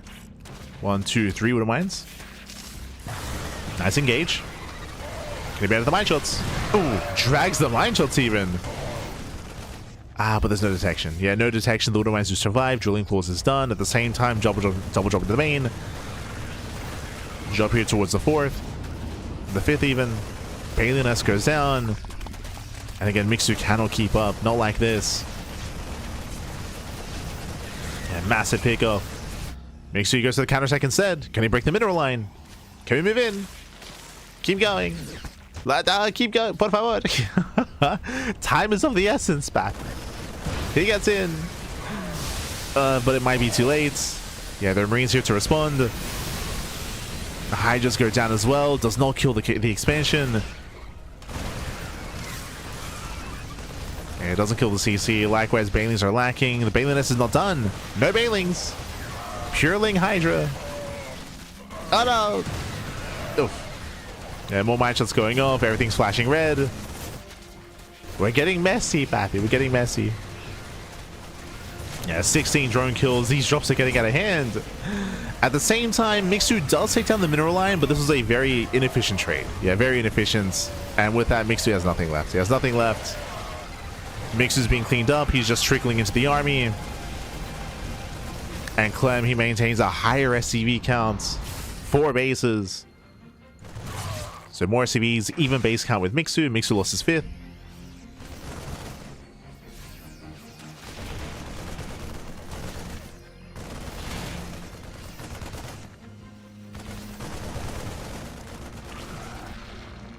And Clem can now just outproduce at this point. He can just outproduce his opponents.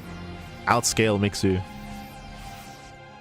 Shout out to the drops. Like the MVP drops. Like they were doing so much damage for Clem. They were the MVPs back. The micro. The drop play. And Clem, he walls off the entrance to his own 3rd. Very nice. He walls up. Drops they continue. Pushing into the main.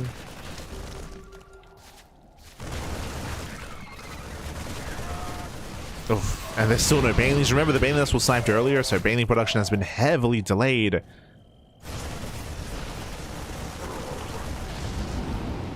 As the drops are still not done. Gets on the queen. I want to say an Evo chamber. Ah.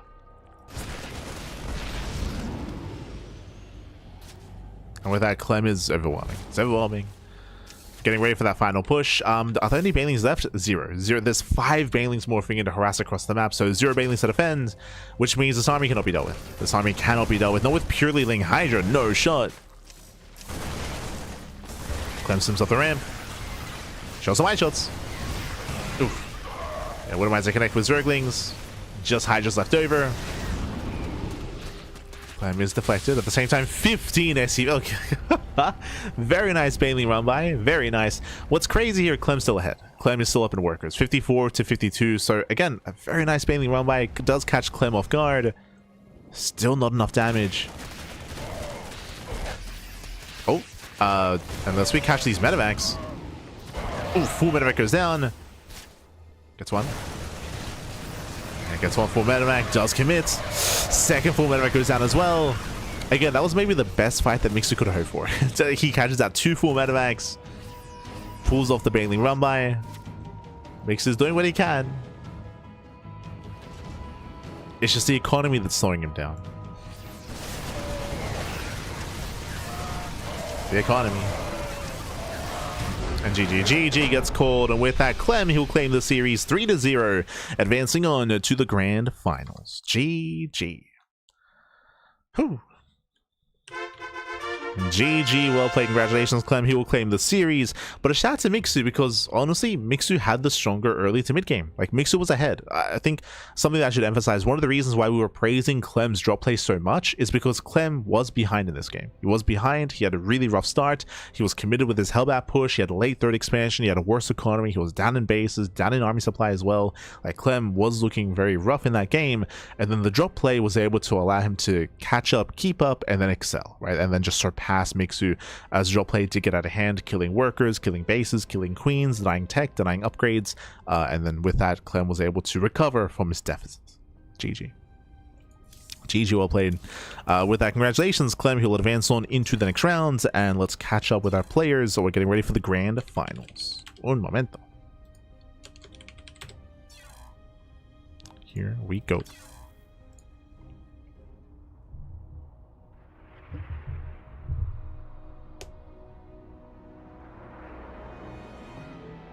I see Thorn in the chat. Map 1, Mixu did a Roach Ravager push. Game 2, Mixu did a Ling Queen drop in Clem's main. Yeah, interesting. I feel that to me that sounds like Mixu was very previous patch coded, where Mixu was being hyper aggressive when I don't think you need to be. But sure.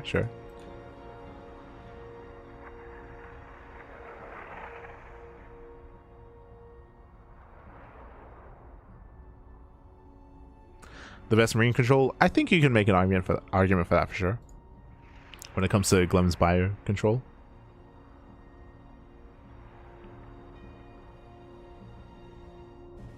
Here we go. We're getting ready here for the grand finals. We're setting up for that best of 5. And we'll see if Clem can make up for his earlier losses. Now again, as to re-emphasize, when it comes to the weekend, Solar did 3-0 Clem, over the weekend. As we mentioned, Clem was having a very hard time against the new kind of macro cycle and the macro buffs to Zerg. And it's been a couple of days, right? It's been 2 days. It's been 2 days since their series. So we'll see if Clem has a different approach to things. That last game that we saw is kind of what I expect out of Clem, but we'll see when it comes to being hyper aggressive. So we'll see if that, I feel like that's kind of the approach you have to take here in the current meta of TVZ, is to be hyper aggressive and to try to stem the tide, do damage early on, and try to cripple the Zerg player before they build up in the mid game. That's kind of my perception so far. But we'll see. We'll get a little bit more insights covering the series. We'll get a little bit more insight. I think Mixu feels like he can't compete with Clem in the limited late game. That's what I was referring to. Like, that's what I was referring to when I said that it felt very like previous patch coded, where Mixu felt the need to be hyper aggressive himself, and I don't think he. Where I feel like the patch will benefit his more standard macro play. It's my perception. But for now, Vita's underway.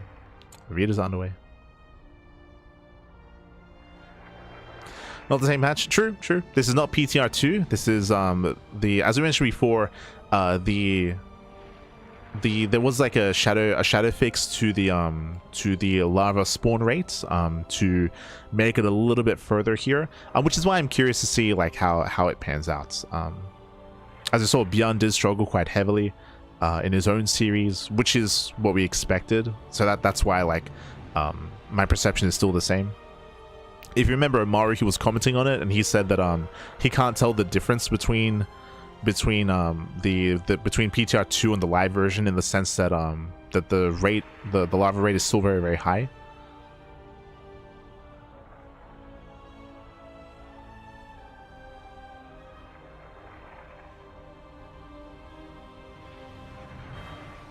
So Mari had his own comments about it.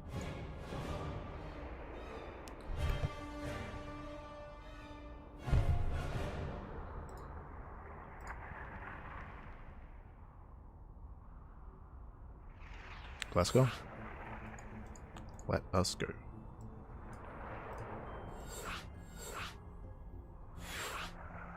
As Vitas are done, and game 1 is going to be on Rainfall. Ooh, okay.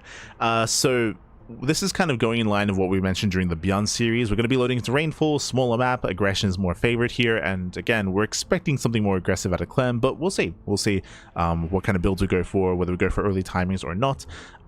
Looks like we are just waiting for everyone to jump in. Changing lava spawn rate seems so strange. What an odd thing to tweak. We mentioned this previously, but just to emphasize again, the lava spawn rate was changed to fix an issue when it comes to early game Zerg play and early game Zerg growth with the lower worker counts. But I still stand by the fact that I feel like it just wasn't a well thought out change, and that the person or people that decided on this and that implemented this change didn't fully understand the ramifications of that change and how it would impact the rest of the game. They only fixated on like the early game state of Zerg, and then the unintended consequence was how it would benefit Zerg like in longer stage of the game as well, in the mid game and the late game. So I think it just wasn't thought out necessarily. Which is why we had that like knee-jerk like reaction where we saw the shadow fix, which tried to push it back a little bit further. That was after like a day. But yeah. Regardless, let's jump in. Let's jump into our series, into the grand finals. Let's go. Let us go.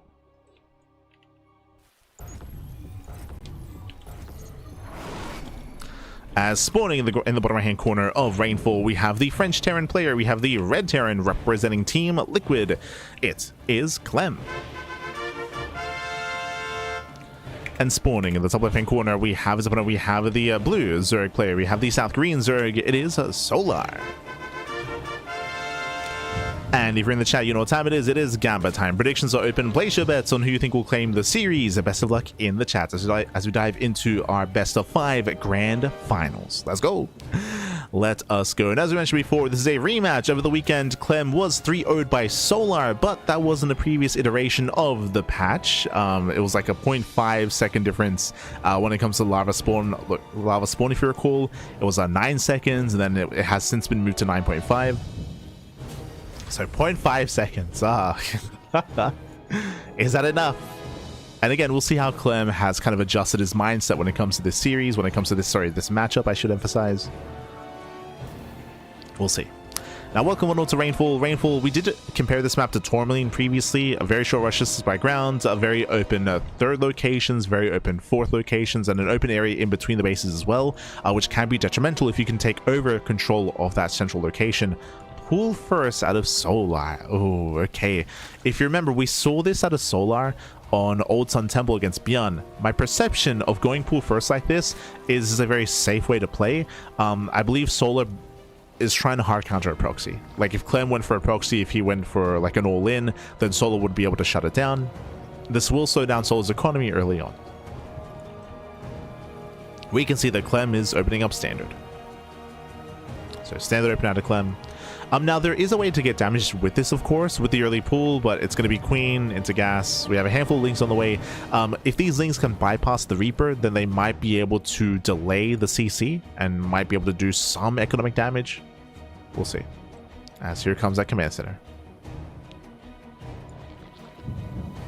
If you remember, against ByuN, this did not work because ByuN went CC first. This time it is Rax Expand. So different builds.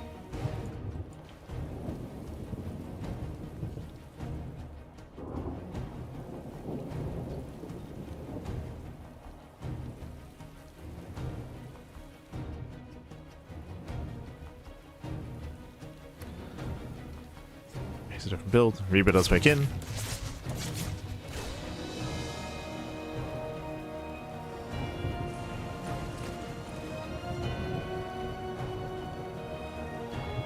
Percival pulls away.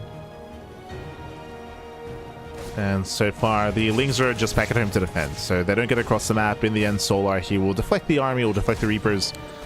Shouldn't sustain too many losses here. Oh, Jesus. As drone almost does go down. Second Reaper's on the way. Again, we have been seeing these double Reaper openers much more commonly. And so far, Solar's keeping up. Hasn't lost the drone yet. Oh. Yeah, nice punish. Does punish the Reaper. Reaper's able to take a lot of hits. Link speed is on the way, and Solar, he pulls out. He pulls out of gas. There's no fast layer this time. Just Link speed into droning into a third. Meanwhile, Clem, do you see what I see? 1-1-1. No third command center. So a much more aggressive build here by Clem. And this is what I expect to see very commonly in this series. Even if we go all the way to the ace match, unless we load into some of the larger maps of the map pool, like we're expecting 1-1-1s, this can lead into another Hellbat push. Otherwise, this could lead into Hellion, into add-on swap, into Banshee play, and there's that swap in a Banshee. So early Hellion Banshee here by Clem, specifically early Banshee play. This is much more aggressive, much more committed, and Clem needs to get damage done with this.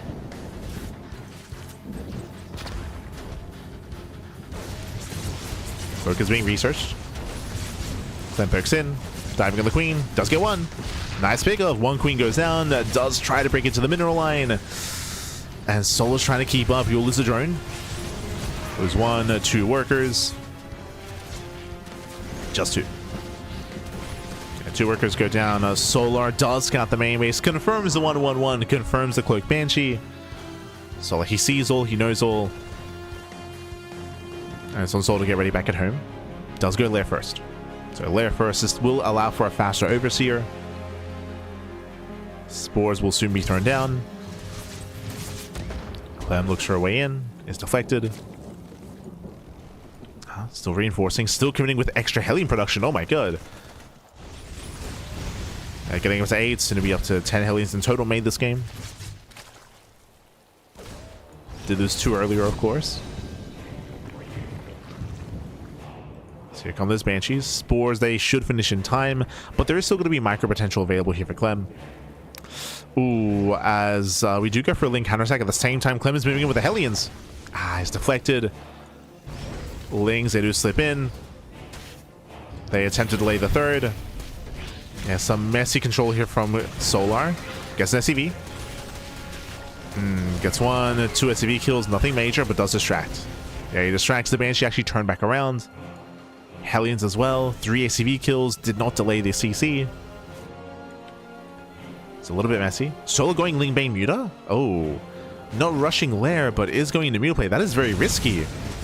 On a smaller map like this? Okay. Risky, Pappy. Nice pickup. Does catch one of the Hellions. Banshees, they rotate towards the third base. And Clem is getting into the mineral line. He's pushing in. Gets another 2. Another 2 workers. Queen gets called out, no transfuse. Massive pickup. Catches out the queen. Oh, a bit of a trade here, but does snipe 2 queens. And again, the Hellion aggression continues.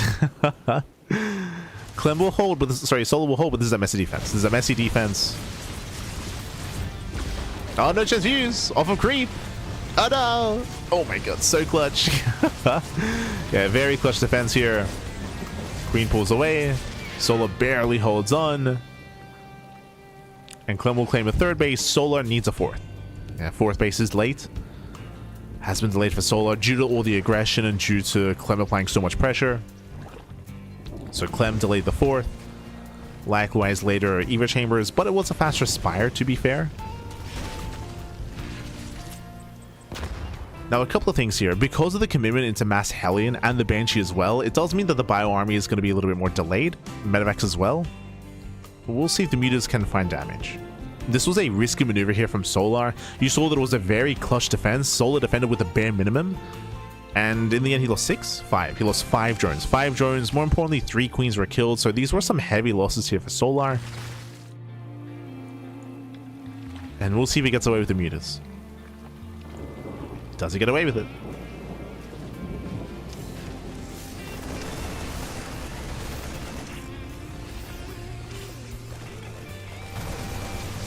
And Marines, they throw in the expansion. This base is going to be cancelled. There's no saving it. No shot. Oh. Queen goes down.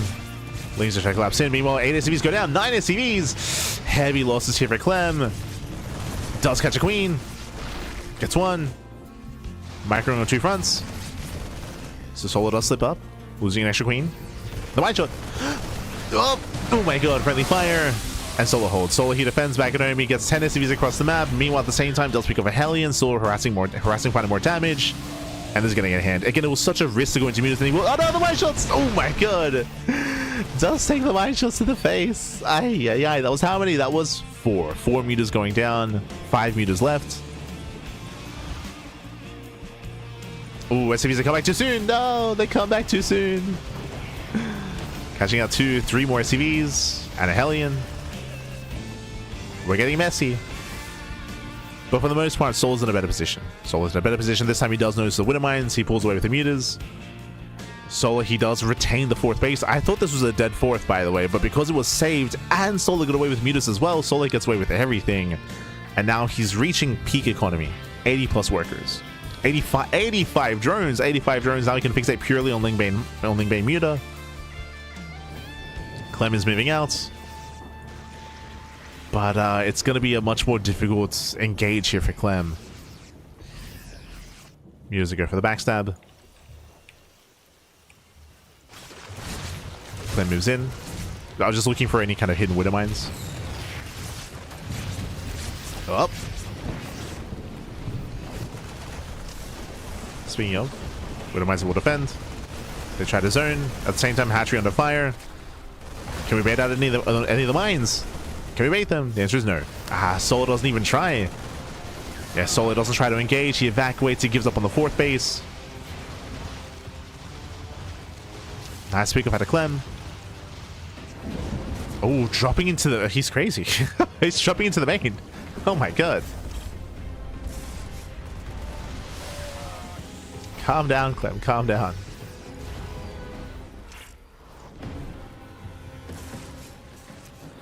Clem is unsieged. Oh.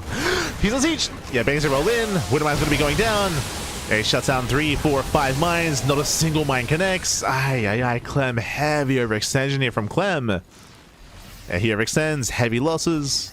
Solo gains map control. He's going for the counterattack, and Clem is in trouble. Clem is in trouble.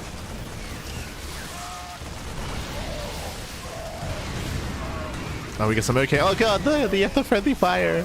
Yeah, Mine Shields into the middle line, and Marines, they race back home to defend, and 9 more CV kills, and Clem is struggling to maintain his 3-base economy.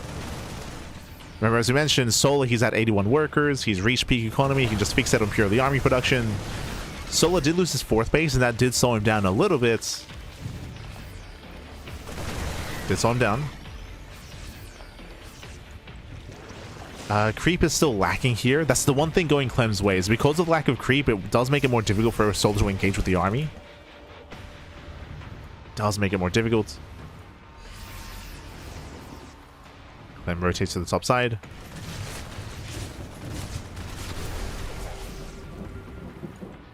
Second push here from Clem.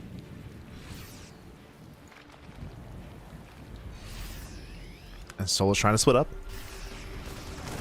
He's trying to keep up here. And he does bait at the mine. Once again, friendly fire. Drags the mine shots. Mutas ahead for the natural. The Armories to defend. Ooh, Solo's out of position. Hatchery goes down. Very nice snipe. And shuts down the hatchery. Solo losing his 4th base once again. And you can see here, we spoke earlier about the size of the map. Because this map is so small, it is benefiting Clem's aggression, right? We can see Solo's having a very hard time keeping up. Losing bases. Clem has some momentum. Just because these attacks occur so much faster in favor of Clem. As this map does favor the aggressor.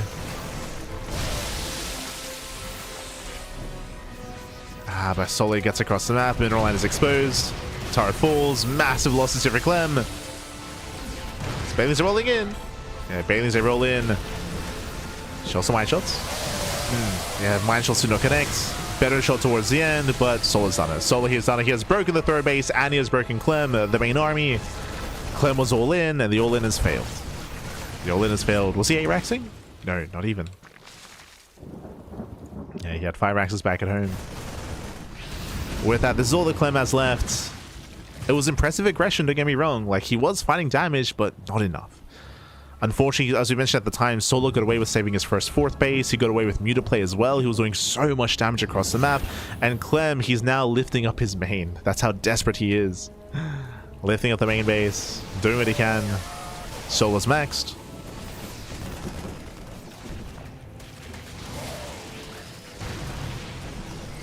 Oh.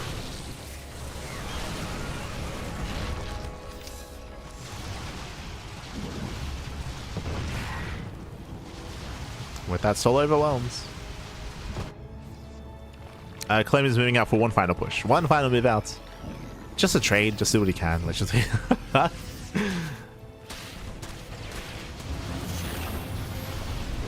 Hopefully he doesn't ruminate on this too much.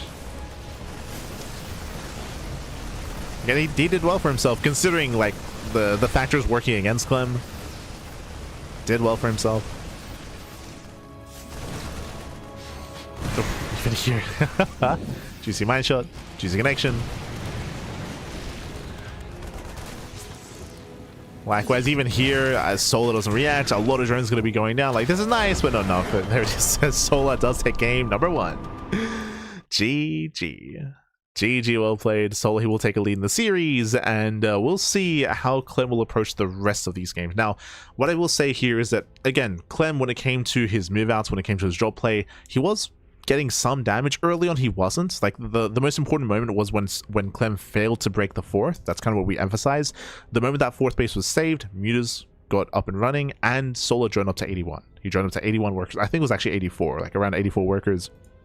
That's the moment where Solar was able to get into his peak economy, able to get across the map, able to harass, able to kill off SCVs, and really stifle Clem.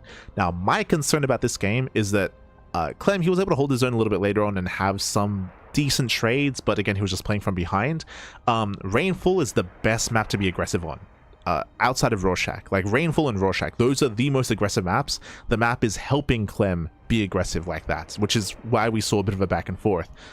As we move on to these larger maps, that's when the aggression is going to be much more difficult to actually pull off and get away with. Those are my concerns. So I'm not aware of what the vetoes are. I don't know what the vetoes are. I don't know what map order we have coming up, but we'll see how Clem will change his approach as the maps start to get larger. Up next, Sanctuary 3. Sanctuary 3, here we go. Here we go.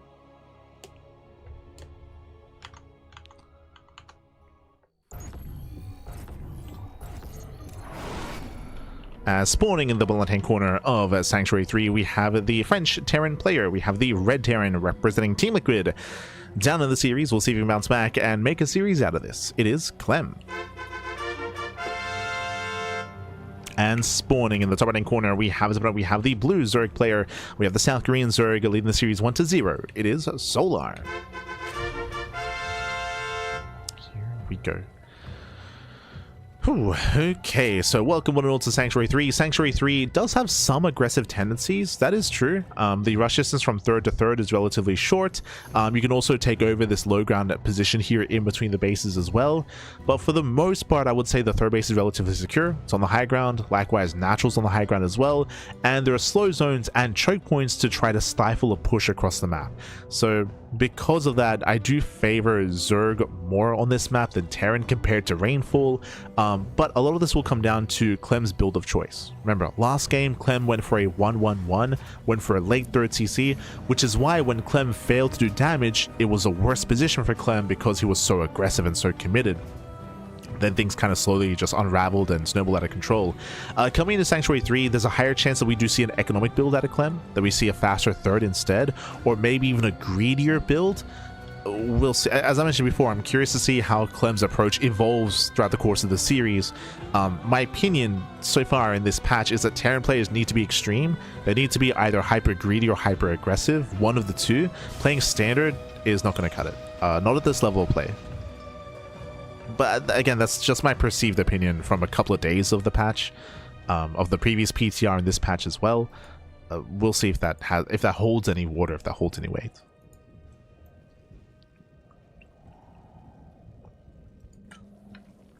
For now, though, hatch, gas, pool. Oh, sorry, pool first. Pool, hatch, gas out of solar. Just like last time, early pool timing. We mentioned previously that because the Reaper gets across the map a little bit faster, it does mean that against players like Maru, Clem, ByuN, like against the top Terran players, we have been seeing a lot more pool first just to be safe against the Reaper aggression. Pool first has become a lot more standard in this matchup. If you recall, that was Reyna's concern coming into this, is that hatch first wouldn't really be viable against Terran. And so far we're seeing that here, but we'll see if that trend continues. As Reaper picks in, Queen is in position. And so far we're going for the factory follow-up. There's no 2-1-1 and there's no 3CC3 racks. So already like crossing off some builds. Last game, Clem went for a 1-1-1 early Banshee, early Cloak. Here, we're expecting a faster third CC, but we'll keep an eye on Clem. Reapers they pick in. Then once again they dance with the Queens. So far Solar's keeping up. Again, he has the high ground advantage at the natural. Solar is secure. And Solar's going for a delayed third. So late third expansion here from Solar.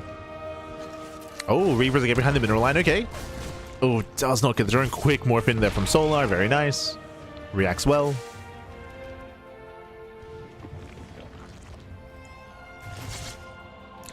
And same build, same opener, 1-1-1, just like last game. As I mentioned before, like my big concern here is that this build was stronger on Rainfall and is going to be a little bit weaker here. As Solar's going 2-base lair? Oh my god, sorry, I didn't take note of the fact that he was pulling back into gas. That's a 355 lair timing, very fast lair. So 2-base Muta out of Solar. I do like Solar's build here. So typically fast. Oh, do we scout? Reapers they bust into the main. They scout. They confirm very nicely by Clem. He does get into the main. Does confirm the lair. But can Clem do anything about this? Do we react with an armory? So the reason why I like this build is Hellions they bust into the mineral line and they do get a volley up. Oh my god, the drones lining up. The drones they line up. 3 drones go down. 3 drones and only 3 workers. That could have been so much worse. That was 3 drones for 2 Hellions and 2 Reapers. So honestly, not a bad defense here from Solar. There was potential. And again, you can see Clem is being hyper aggressive here and trying to find damage. And there it is, Hellbats. Like, it makes sense. So winding it back. Because Clem is not going for a 2-1-1 or any kind of early stim timing or any kind of bio play, because he's rushing into Cloak Banshee, it means that he's going to have a weaker army against Mutas. It means that the Muta play is going to be even stronger than normal. So Clem, after scouting, he needs to do damage. He has to kill. So he's going for a Hellbat push. The problem with this is that Clem just lost, how many? 2 Hellions. It doesn't sound like a lot, but this early on, every Hellion counted with going for a Hellbat push. So it's going to be a slightly weaker Hellbat push here by Clem. It was a calculated risk because it was hoping he could maybe cripple the economy with the dive, but in the end he didn't. Solar has how many queens? 4. 4 queens. We have some lings on the way. Here come the Hellbats. Here comes Clem. Late reaction by Solar. Going for the Spine Cooler. Again, there's only 4 queens. Only 4. Gets one of the Hellbats. There's 5 Hellbats left. 1 queen goes down, and Clem is breaking through. He's breaking through. As I say that, though, 3 Hellbats go down. Damage being done in the mineral line. Spore is late. Yeah, late Spore, and one of the queens. Oh, does get shut down. So messy defense here from Solar. Very messy, and he's losing so many workers here. 7 drones going down. The Hellbats, they bought time. They sniped some of the queens, and it was the Banshee that popped off. So 9 drone kills purely from the Banshee. Nice damage. Doesn't kill Solar, but does do some damage. Is it enough? That's the real question. We're rushing into the Thor. We're meching it up, Pappy. We're meching it up. Let's go. We're rushing into Thor production, and the Thor will be enough to defend. Banshee into the main base. No Spore. Yeah, once again, Solar being greedy. No Spore in position. Thor will pop, and the Thor should defend. 14 drone kills. 14 drones going down. Clem is doing it. We gotta mech it up, Bappy. As again, he will punish those mutas. Back at home, low drone count for Solar. Still no support in the main. But I believe there are no more Banshees. Yeah, there's no more Banshees.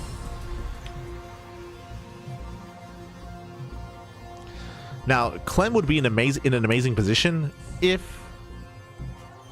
he didn't lose 7 workers. 7 SCVs go down, so it's still a little bit messy here. Thankfully, there is a 3rd TC, so we can start to land. Oh, gotta be careful. And again, right now it's on Clem to keep up with the mutas. He's got to keep up. Boost is on cooldown. Mutas, they make their way in. They catch out a couple Marines. Another Thor arrives. And more Thor shots going off, catching out one of the Mutalisks. Sully has to get the hell out of here. One more volley. Oh. Yeah, more volleys go off. And Solo switching, transitioning into roaches. So the game will continue. It's very messy. It's a very messy game stage. Again, shout out to the MVP Banshee that killed 14 drones. Likewise, mutas are being chased down. We have mass roach play here from Solar. Likewise, we have not even battle mech. It's Hellion Thor out of. Oh no! I feel like Eutherma has a name for this composition, right? Am I crazy? He calls like Hellbat like Viking, like the Penguin Boys or something. I don't know. I don't know. I don't see enough mech like this to fully understand, but I'm sure Eutherma has a phrase for it. Yeah. So we have Thor Hellbat. Nice counterattack. Music coming from behind. The Penguin Brothers. Hey, Waddle, there you go. Yeah, it's Land of Vikings and Hellbats. Yeah, it's close to this. We need to add Euthermal to come up with a name for what is Hellbat Thor.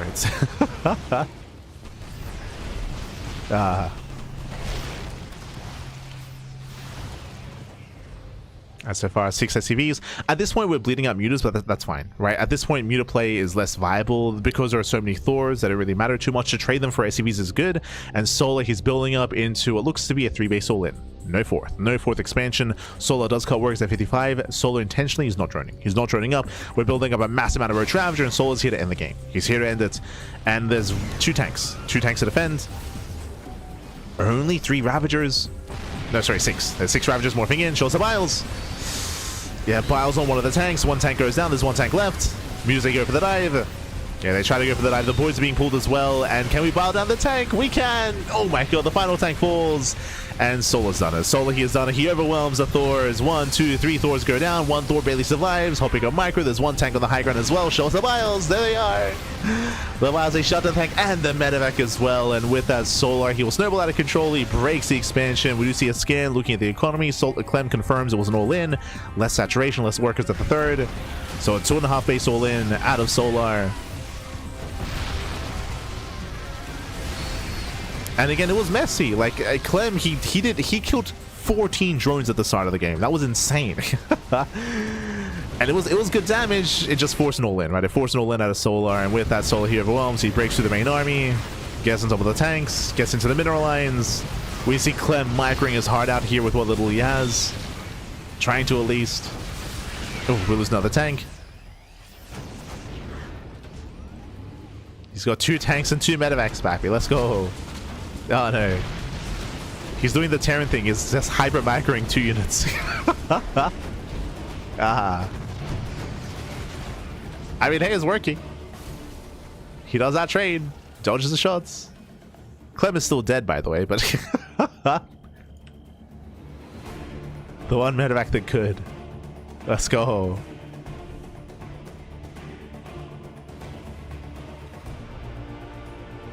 Dubious across the map. Dubious across. Solo back at home, claiming a 4th base. Now he's forced to drone up. Remember, the droning here has been delayed, so technically, Solo, he isn't as far ahead as he otherwise would be in a more standard game, just because his 4th base is late and his droning has been delayed as well. So there is something going in Clem's favor because of that. And can Clem successfully turtle up? Like, he does have a decent tank count. He's got, what, 5 tanks here outside of his natural. The problem is Nothing shoots up. No! Nothing shoots up. Where are the Thors? We need them. Oh no. Use just free damage. They hunt down the Medivacs. Medivacs, they race back to the turret to defend. Another tanker is down. Ah. There was like a slither of copium that might have been viable for Clem to turtle, but no, never mind. As Clem has to abandon the third.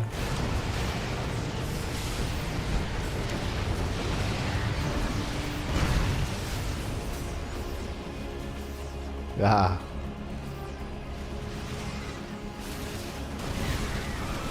Yeah, Solo he will punish. Biles on the ramp. Oof. Catching out another tank. And Solo just rallying. Solo at this point just rallying across the map. Rallying what he has. Did run up to 75. Fifth base now on the way.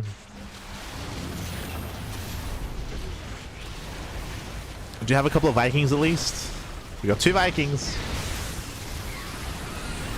Oh my god, massive bounce on the Hellbats. And with that Solar, he finally has enough to overwhelm.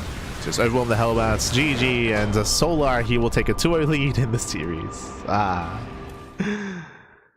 Aye. GG, well played. Solar take a 2-0 lead. Now, the real question becomes, will Clem ever GG in this series? So far, we're 0 for 2. So far, don't think he will. Don't think he will, as we're getting ready for game number 3 here. And again, it was a very chaotic game. It was actually back and forth, considering the amount of damage that the Banshee dealt. And what I'm most impressed by wasn't just the Banshee damage, but the transition into Thor. Like, the Thor transition was in time to defend against the Mutas. If you remember, the first wave of Mutas didn't really do that much damage. Like, Clem was doing an amazing job just hyper-microing the Medivacs and Thors to keep up and to defend. That was great. The problem was that from there, Solar just transitioned into an all-in. And again, like, the recovery process for Zerg is much stronger because of the increased lava rate. So despite losing all those workers, the ability to re-drone and to fixate just your production in general is stronger coming into this patch. So Solar had an easier time getting up to 55 workers, 2.5 bases, and then bam, just committed with Roach Ravager. And Clem hadn't quite been able to stabilize at that point. You can make an argument that, like, oh, but Clem, like, he only had 2 tanks, if you remember, but the reason why he had 2 tanks is because he had to make Thors. If you recall, he had to make the Thors to survive against the Mutas, and that ate into his tank count, and because he had lower tank counts, that's why the Roach Ravager overwhelmed as hard as it did, as there were only 2 tanks to defend, because he had to build up into 3 Thors. So there were layers to that defense into that game, as to why, like, Solo's push was so strong, and why the defense was as vulnerable as it was for Clem. But GG, well played. With that, Solo's up 2-0, and we're getting ready for game number 3. Let's go.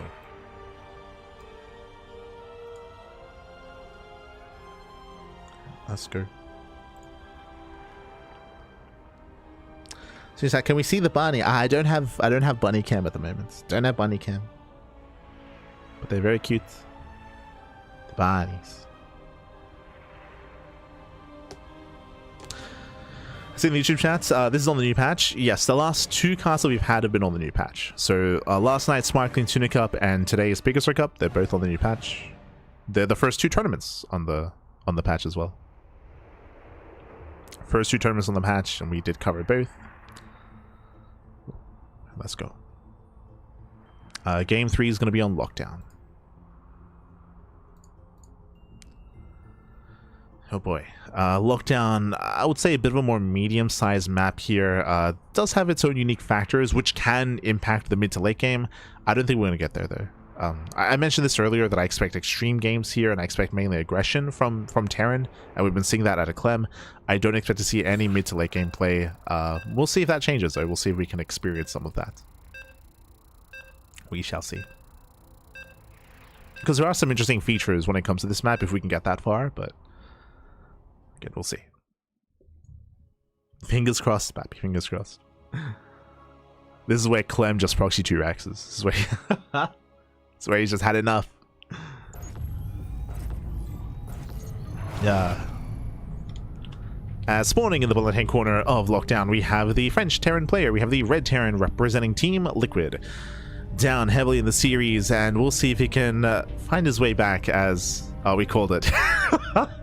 Going for the proxy 2 racks. Just sending out 1 SCV. It is Clem. There's a second.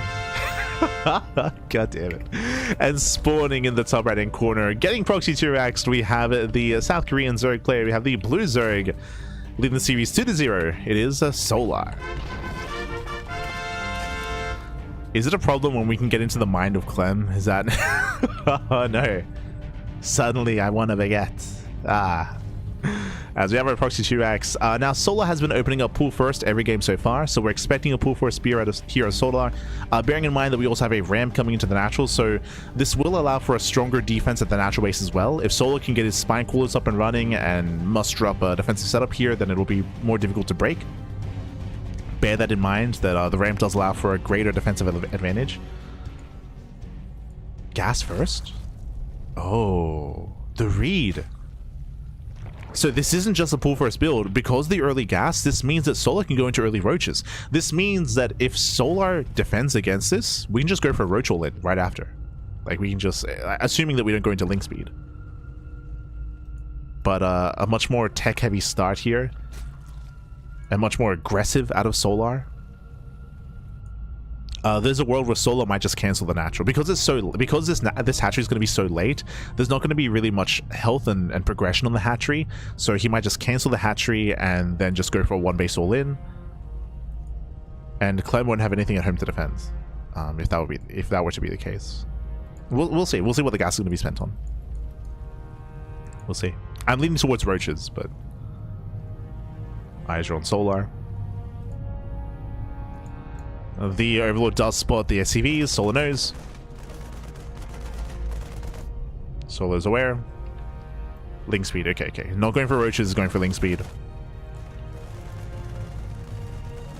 And again, because this hatchery is so late, there's no creep here, right? There's going to be no creep here anytime soon. Solar, he should not save this. And really, this hatchery is just buying time. And thankfully for Clem, he does commit. He commits into the main. Queen is about to pop. Solar supply blocked. Ooh. Yeah, big supply block for Solar. Uh-oh. Overlord does pop. The links are so late. The boys are being pulled. A messy defense here for Solar. Does it surround? Oh. You're losing 1, 2, 3 drones so far. Nice round here, one of the Marines. Does catch one. Picks off the other. Queen is low. Again, the defense is so messy is because one Overlord was sniped earlier. Hatchery does finish, actually. Okay. Hatchery does finish. Link speed is almost done. And we'll see if Solar can break this position. With link speed, but the Queen is very low. Yeah, the Queen is low. I mean, technically, there's a world where Solar just ignores this and just runs past. Like, this. There's a world where he just runs past and goes across the map. But it looks like he wants to save the base. So he's going to collapse on the bunker. Waiting for extra Zerglings. We'll see if Solar can hold on. Does commit. Yeah, dives in, gets one, gets 2 Marines. Nice target firing here on the Queen. But Clem will lose everything. He'll lose everything here. All the Marines go down. We have 2 Marines left. Solar counterattacks. Nothing at home to defend. And that should be game. Technically, Clem can pull the boys and repair this. But Solar's free to drone. He's free to drone up. And Clem will lose extra mining time by pulling the boys. He barely has any workers to begin with.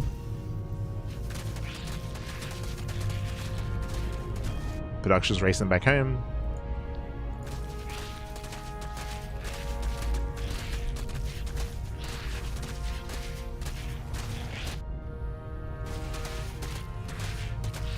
And we pull, is it 4? Yeah, we pull 4 SCVs off the middle line to repair. And this is doing damage. And we're going for a Bane Bust follow-up. Oh, no, cancels. Okay, it does cancel the Baneling Nest. Solar, he was thinking about busting, but it is a late Baneling Nest, so he's just going to drone. Just going to drone up from here. Just going to saturate. Solar looking very comfortable this game. Just doing more damage.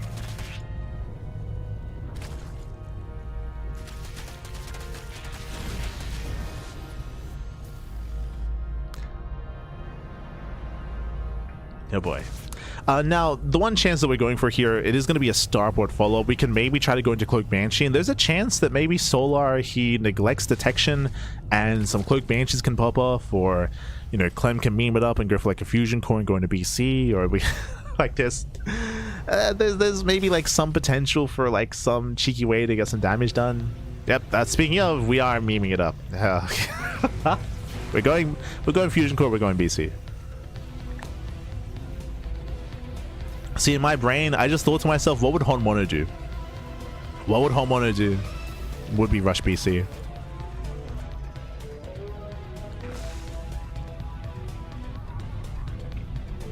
So rushing BC like this can actually catch a Zerg player off guard if their queen count is low. If Solar doesn't make extra queens back at home to defend, if he has like 2-3 queens to defend, then Solar can be overwhelmed.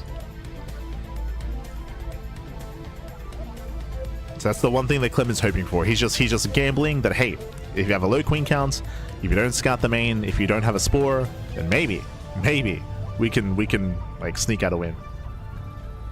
Never mind. It's 2 base muta. Oh god. So there is going to be anti-air. The BC will hit first. True. The BC is going to hit first. How many queens do we have? 4. 4 queens, no spore.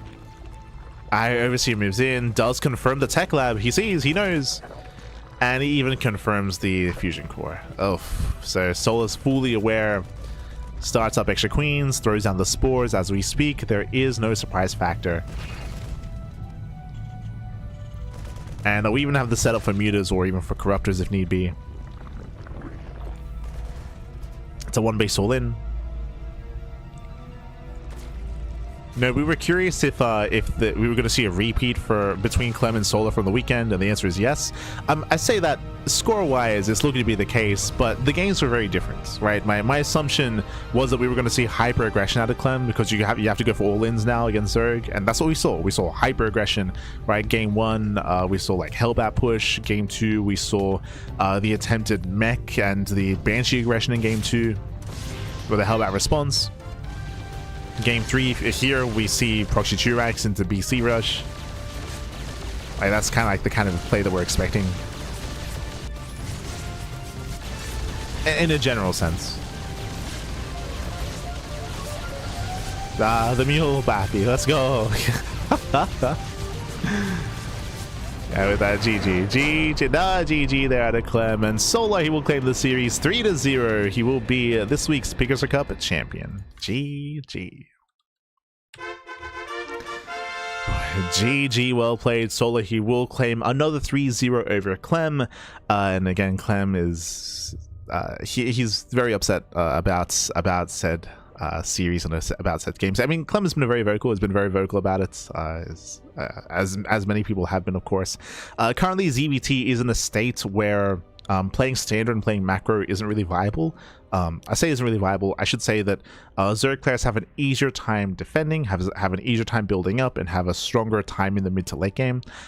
If you maybe only saw the finals, and if you didn't see, if you don't take my word for it, watch ByuN versus Solar in the semis. ByuN versus Solar in the semifinals. That was ByuN trying to play standard and being overwhelmed quite quickly, like in all games basically.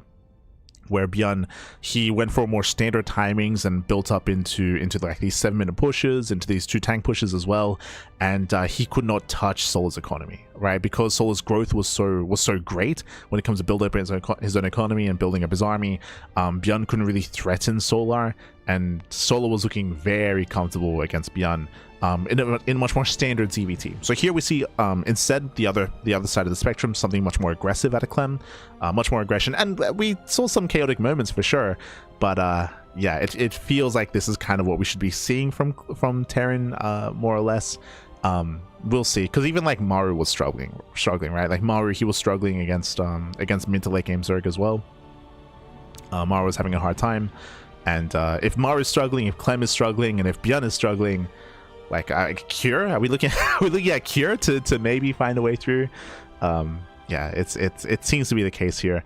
For this, I know that there are some people that keep bringing up that but like the lava rate was decreased from PTR2 to live version. It was decreased by half a second. It went from 9 to 9.5, and a lot of players have been vocal about saying that it still feels the same. Like when it comes to the strength of the lava rate increase, that from 9 to 9.5, like it's still quite strong. And so the variance and the difference between PTR2 and between the live version of the game is slightly different, but I do see that number being tweaked further, if not just reverted entirely, I feel. I mentioned this before, that I think the really unfortunate thing about the lava rate increase is that it's stopping us from seeing the other changes, right? Like the lava rate, we didn't get to experience ghosts at all. Ghosts have been changed quite a lot in the PTR. Didn't get to experience that, right? Because we're not getting to that game, that state of the game, right? Like we're not getting to the mid game in a back and forth position. We're not getting to the late game, so we're not able to experience some of the other changes that have been implemented to the game.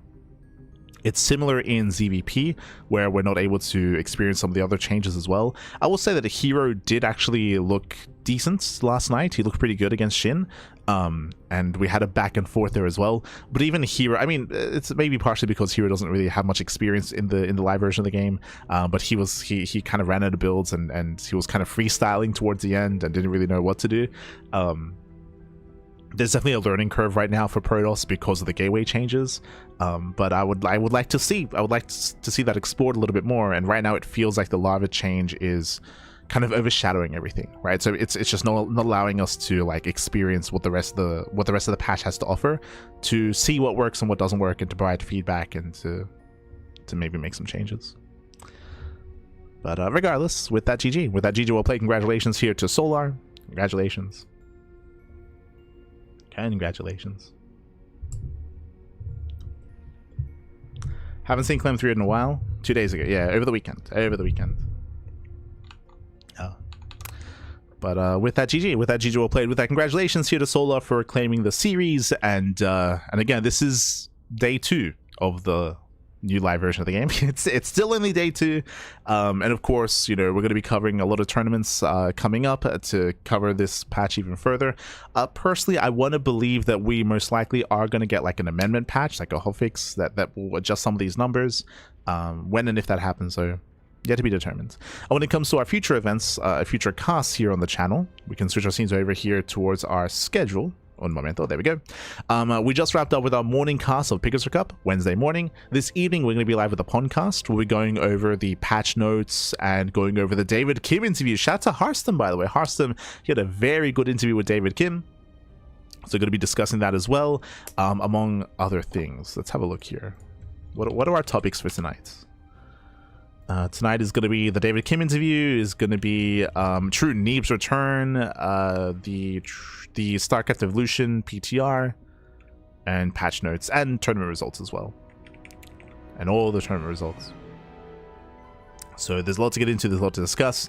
Again, for those who are unaware, the podcast, that's our weekly talk show, weekly podcast where we talk all things StarCraft, the longest running podcast out there in StarCraft.